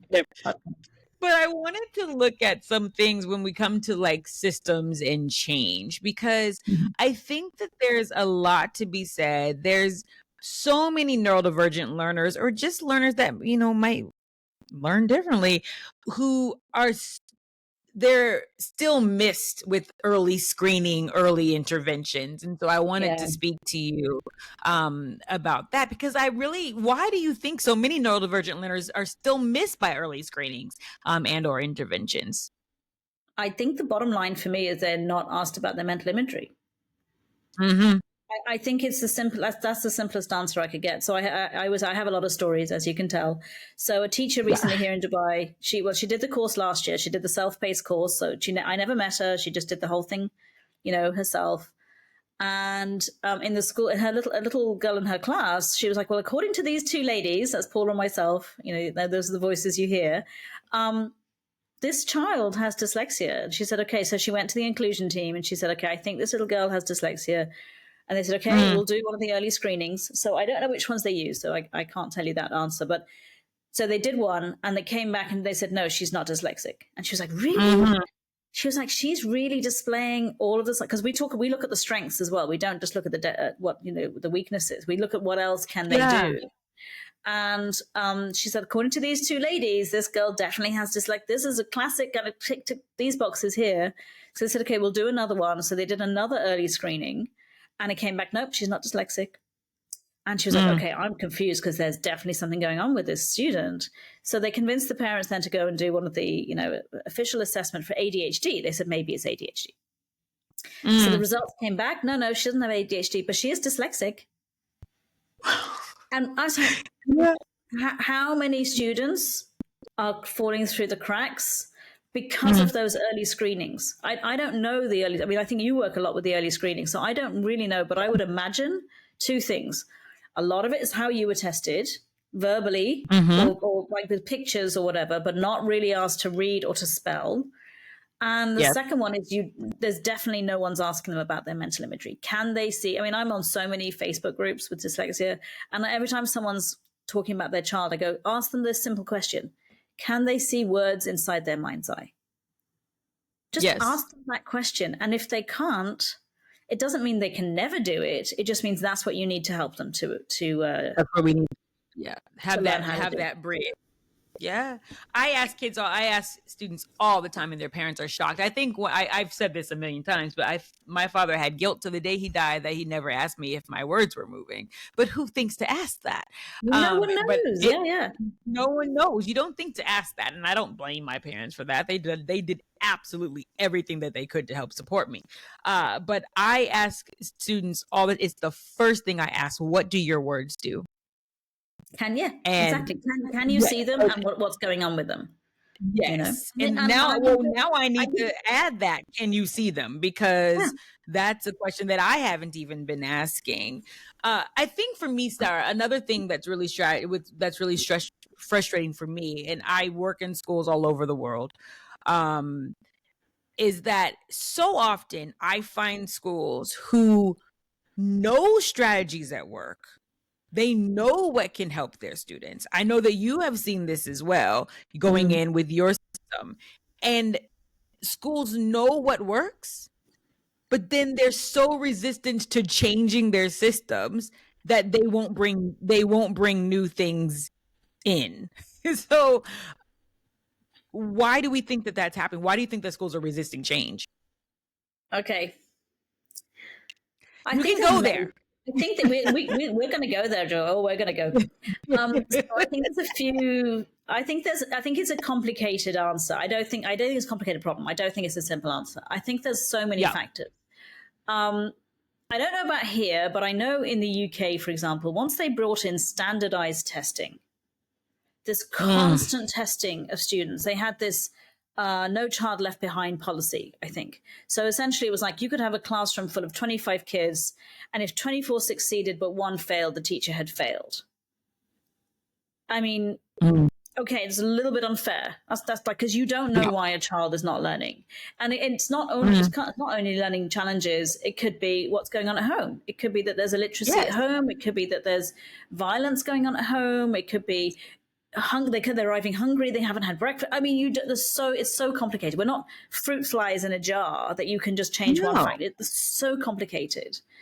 It could be they didn't like their socks that morning and got to school mad on the day that they had the test. They had a fight with their best friend. I mean, they were playing video games before they were playing video games and ate a bowl of Cheerios. I mean, really not the best way to set yourself up for learning.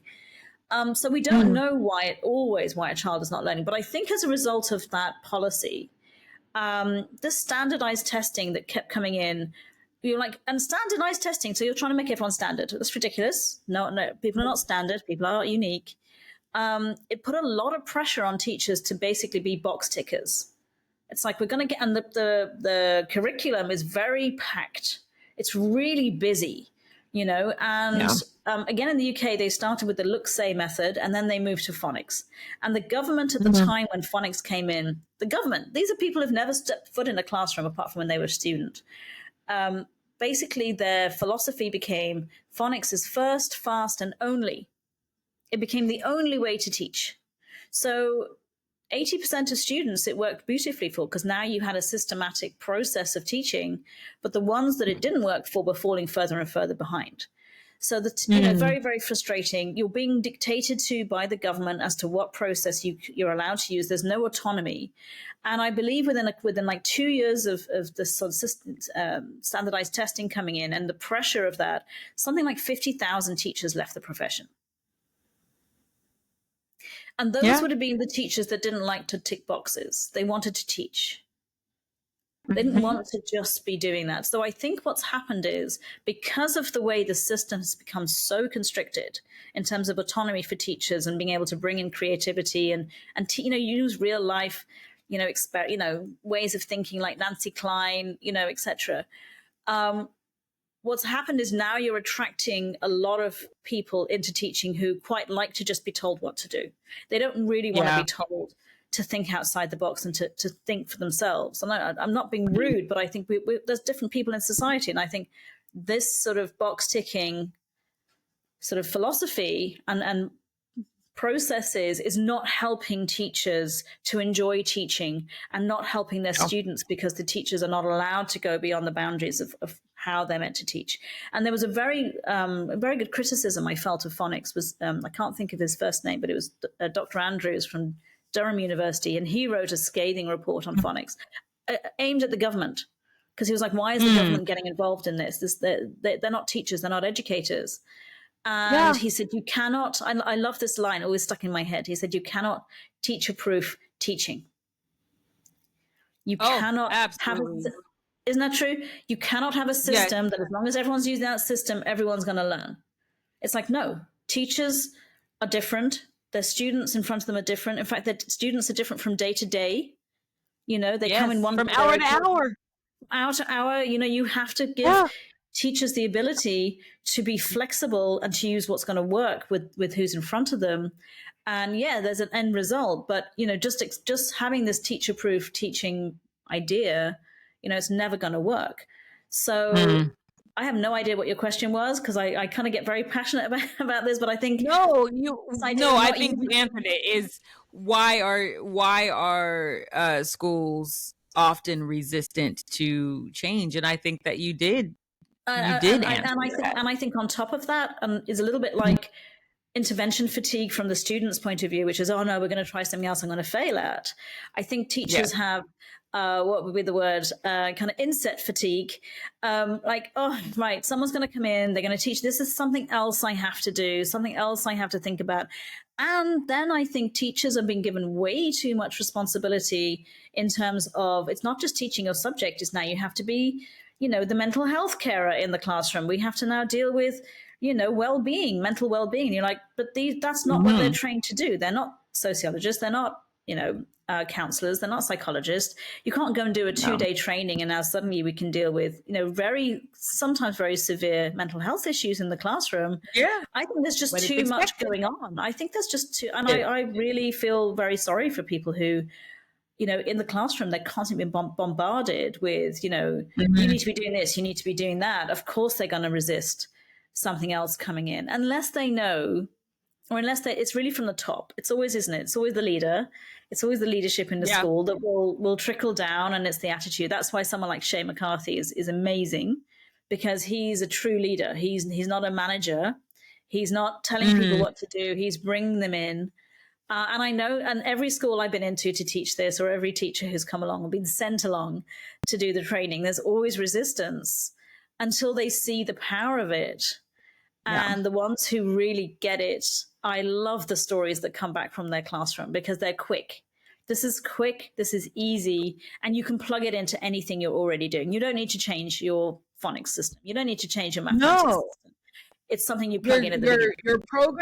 Your programs stay the same, and that's the thing. I think that's another thing that contributes to some of the difficulties that we're seeing with students. Like, we know that everyone in life, we like consistency. What I'm seeing a lot in schools is that they're like, "Oh, this program's not working. Let's try another one." But the programs are basically the same.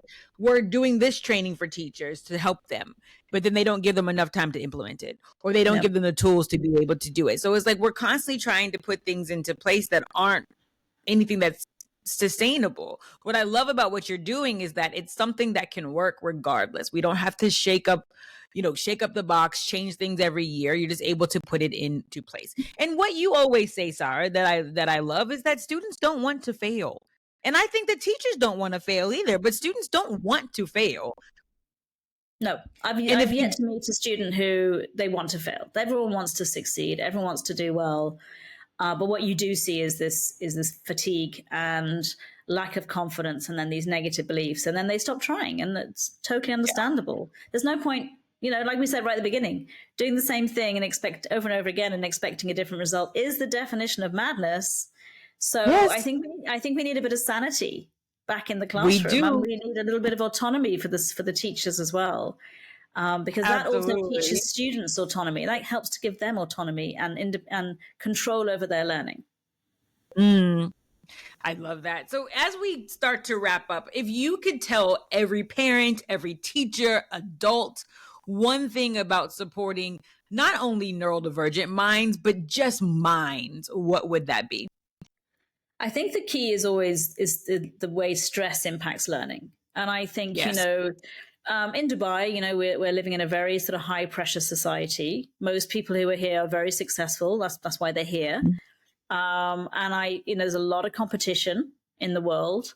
I think putting pressure on students, I'm not saying to step back and say do nothing, but I think just be aware of, now we know from neuroscience, what happens in the brain when you're stressed is your brain stops learning and remembering, is to find ways to help your child or your students to be learning ready. And it could be grounding. I'm not a big fan of things like mindfulness, etc., because a lot of it is very external. Or very internal, like meditation. Like, they all have their place, but I want something that's really quick. You can do in a minute. The students know it. They can do it themselves. They can do it anywhere, whether it's in the classroom or on the, taking a music exam or taking a free kick in a football match. It doesn't matter. And this is what I love about Shay's school, is they've been using it for, where are we now? So 12 years. It'll be their 12th year of using Jumpstarting in the whole school. So they plugged it into all the mainstream classes. It wasn't used as an intervention. And I love his story. His stories are the best because he's got so many. And one, I have to tell you the story of a little 7-year-old. And the mum came in January when they came back from the winter break, and she said, "I just have to tell you, I don't know what this grounding thing is that you're doing in school, but it is incredible." They had somehow whoever was meant to buy the turkey for Christmas Day had forgotten. They didn't have a turkey, and it was 24th of December, and they drove everywhere, and the turkeys were all gone. Everywhere had sold out, and they went to the last shop, and there was no turkey, and they were all stressing out in the car, the mum, dad, and his older sister, and this little boy said, "I think we all need to ground ourselves." Dad, like, what? So everyone's getting very stressed. I think we need to all ground ourselves. So he taught them how to ground themselves. Yeah. And they all went, "You know what? We'll just have a chicken. We'll just have a chicken for Christmas Day. It's okay." And I've heard these stories of 5, 6-year-olds, teaching their older siblings how to do their exams, how to be calm, and they use it in sports. They use it in music. They use it, when anything has happened in the school. Grounding is there to stay. I mean, they have well and truly embedded it into the school philosophy. And I was there recently when I was back in the summer, and I went to see Shay, and I was in his office, and I said, "Is there anyone actually in today? It's awfully quiet." And he said, "I can't believe you of all people would ask me this." He said, "Just open my office door and have a listen in the hallway." And I was like, "Oh yeah, I can kind of hear a hum of productivity." And this is a primary school of 250 kids. And he said, the day we introduced grounding, that this school changed. And he said it has been remarkable. And kids who have gone on to secondary or even university now and come back what I love is that when they come back to see him, they say, you know what, we still use grounding. Mm. We still use it. So people, ground. No. Breathe, What I want to just keep in mind that students cannot learn if their brain is not ready for learning. No. They can't do it. So, Sara, I'm sure that people are going to want to connect with you and learn more about your work. How can people find you? So I'm on LinkedIn. So Sara Haboubi, which is, you can see the spelling there. And also they can look at the website, which is jumpstarting-learning-skills.com. I am going to change the URL. I know it's very long. We'll link it. They just have to click. Okay, great. And on that website, there's access to the courses. There's one for parents, which is only €97. Like it's considering what you would pay for a tutor and all of the pain and effort that goes into spelling. This will only cover word skills though. So it's spelling, reading, and handwriting. And we start with spelling, because spelling is the hardest memory kind of task. It's recall rather than recognition. So if you can spell and you know the meaning, etc., you can read. And we also have found that handwriting is also mental imagery. It involves mental imagery, because if you can't see the word clearly in your mind, how do you write it neatly? So all three are in that course. And then there's the educator one, which any parent is welcome to do as well. And that covers everything: word skills, number skills. We even go into mental imagery for telling the time and being organized, sequencing, and remembering. And we have a big section on coaching, which is then addressing things like intervention fatigue, addressing negative beliefs like I'm stupid, etc. And rather than arguing with your student, explore this with them to help them change it themselves. And then we have a whole load of resources in there as well. Our alphabet set, our CVC words, everything based on the Jumpstarting philosophy. And we get amazing feedback from the parents and the educators who do these trainings. And it saves so much pain, and stress, and potentially, future depression. I would like to just talk about one of my volunteers from my master's research. So I work with adults who had poor spelling. So they range from 23 up to 55. And he was kind of in the middle. 47. Yeah, 47. See, 55. And every single one of them at the end of 4 weeks could spell. But one in particular really stood out. His name was Patrick as well. Obviously, I was in Ireland. It was inevitable I was going to have a lot of Patricks. And when I interviewed him at the beginning of the research, he was the one that told me things like, when I was 4, he said, if I didn't do well in a spelling test, I was made to stand up, and then I was ridiculed by the rest of the class. Oh, bless. And I was so shocked. I thought, wow, I would have thought that was something from the 1950s, not from, when he would have been at school. And the very first 2-hour session I did with the group, where I just explained the principles of jumpstarting, he came to me at the end. He said, "You've no idea what you've just done." And I was like, "Oh my God, what have I done?" And he said, "I now know I'm not stupid." He said, "For the first time in my life, I know I'm not stupid." I was like, "Okay." And the weeks went on, and the second week he came back, and his progress chart with all the new words he'd learned was packed. It was full. And he said, "Everyone thinks I'm nuts because I've got these Post-it notes all over the house." And then the third week he came back, the progress chart was packed full of words, and he was like squeezing them in. And I said, "This is incredible." He said, "I love it." He said, "I love this." He said, I get it. The last week when he came in, his progress chart was empty. And I was like, "Oh, what happened?" And he said, "I've learned so many words. I don't even know which ones I've learned now, because I've moved away from the Post-its and having to hold it. I just see it and I memorize it." He said, "For example, on the way here, I wasn't sure how to spell kitchen, but there was a van in front of me and it had kitchen supplies, and I can spell kitchen supplies because I've just seen it. My brain's now taken a photograph." So he was brilliant. And, I said to all of them, can I know the research is over at the end of it, but can I just touch base with you guys just to see how you're getting on in a few months? I'd like to know from my own sense of kind of, what's going on longitudinally with this. And they were like, yeah. So I contacted him 4 or 5 months later, and I said, "So Patrick, how are you getting on?" And he said, "I've come off my antidepressants." Wow. He said, "I have changed career paths. I'm now going into interior design. I'm going to go back and study." because he was unemployed and he was terrified of writing a CV incorrectly and applying for jobs. So he said, now I know what I want to do. And he said, I've joined the library and I'm reading the Game of Thrones series of books.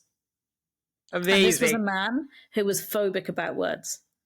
He actually was phobic about, there's probably a word for that, but I don't know what it is, but yeah. And that always struck me, because I thought, how many kids can we prevent from developing depression because of how they are thinking about themselves and how they've been spoken to, and this struggle. They don't need to struggle, so for me, I'm on a mission to make teaching neuro-inclusive, that we don't need an inclusion department, because that implies exclusion, actually, that teaching becomes completely neuro-inclusive. We are helping every child in the classroom because the teacher has a teacher's toolbox that knows that people are all different. What they're thinking about is different. How they think is different. And there's no need for anyone to be left behind if you know how to help each person individually. Oh, that's a great segue or thought to end on. However, there is one question that I ask every single person that comes on the Joy of Neurodiversity, since we are focused on neurodiversity. So what joy has neurodiversity brought into your life? Oh, wow. Most of my friends are ND. It turns out, you included. One of my business partners is he's ADHD dyslexic. I love talking to people who are neurodivergent, because I love to become aware of how you can think differently. And I've learned so much personally from people who are neurodivergent, because I would have been middle of the road. I would have been a middle in the bell-shaped curve. I was one of those students who did well at school. I could memorize and regurgitate, but it really wasn't until I started to go into this that I actually realized I probably wasn't learning at a deep level. I was very good at surface learning and understanding things and seeing patterns in the world. That has been my biggest gift that I've received, is to be able to actually think in a neurodivergent way. So I think that's why I get on with people who are ND, because I and people go, I've gone on a real tangent. I was like, no, I'm with you. I'm there. I'm with you. I'm right by you. Oh, yeah, okay. You follow it. I can follow you. It's okay. I can follow you. If you can follow my brain, or the people who have been in the Joy Neurodiversity community for a while, they met Shazray last season with her completely just beautiful mind. If you can keep up with my mind and Shazray's mind, then yes. And anyone can. And the beauty is, everyone can learn how to do this. This was not something that was innate. I had to learn NLP first. I had to realize everyone thinks differently. Everyone's having a different experience of the world. NLP is very much about strategies, that every single thing we do is a strategy to get us from A to Z. And, if you get sidetracked at C because of a negative emotion or something, you can figure that out and get back on track. And that's why we always say people are doing their dyslexia or they're doing their ADHD. It's not that you have it. I mean, yeah, your brain is wired that way, but you're doing something unique. And the question is, what are you doing, and what could you be doing differently inside your brain? Oh, well, Sara, I hate for this conversation to end. Like, seriously, Sara, I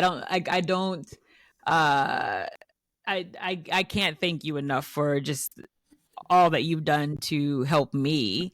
And your work is really helping us completely reimagine how we see, how we teach, how we believe, and especially when it comes to neurodivergent minds. But neurodiverse minds, because we're all in that kind of ecosystem. We're all on it somewhere. We're all on the spectrum somewhere. And so I honestly, Sara, I cannot thank you enough. You just are a beautiful human. I've never met someone so smart in my life, but you just have a way of being. You're so smart, and you know me. I love smart people. I'm going to accept it. I don't want to kill you. It's okay. You're accepting it, but I can't thank you enough. And just for everyone listening, please share this episode with parents, with teachers, with colleagues who need to hear it. And let's keep changing the conversation one story at a time. Thank you so very much for being here. Thank you, Joy. It's an absolute pleasure. Was all mine. Yes. Thank you. See you next time, everybody. Bye. And that's a wrap for this episode of The Joy of Neurodiversity. I hope today's conversation left you feeling inspired, empowered, and seen. Remember, neurodiversity isn't something to fix, it's something to celebrate. If you loved this episode, don't forget to follow, subscribe, and leave a review. It truly helps more people find this space of understanding and joy. You can find us on Spotify, Apple Podcasts, YouTube, or wherever you get your podcast. And let's keep the conversation going. Connect with me on Instagram at The Joy of Neurodiversity and LinkedIn at Joy Buckner, and share your thoughts using the hashtag The Joy of Neurodiversity.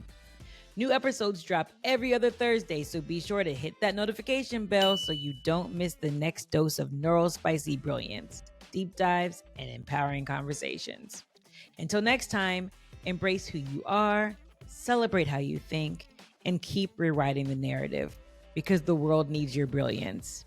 Think big, be bold, and never dim your neurodivergent spark, because we were never meant to fit in.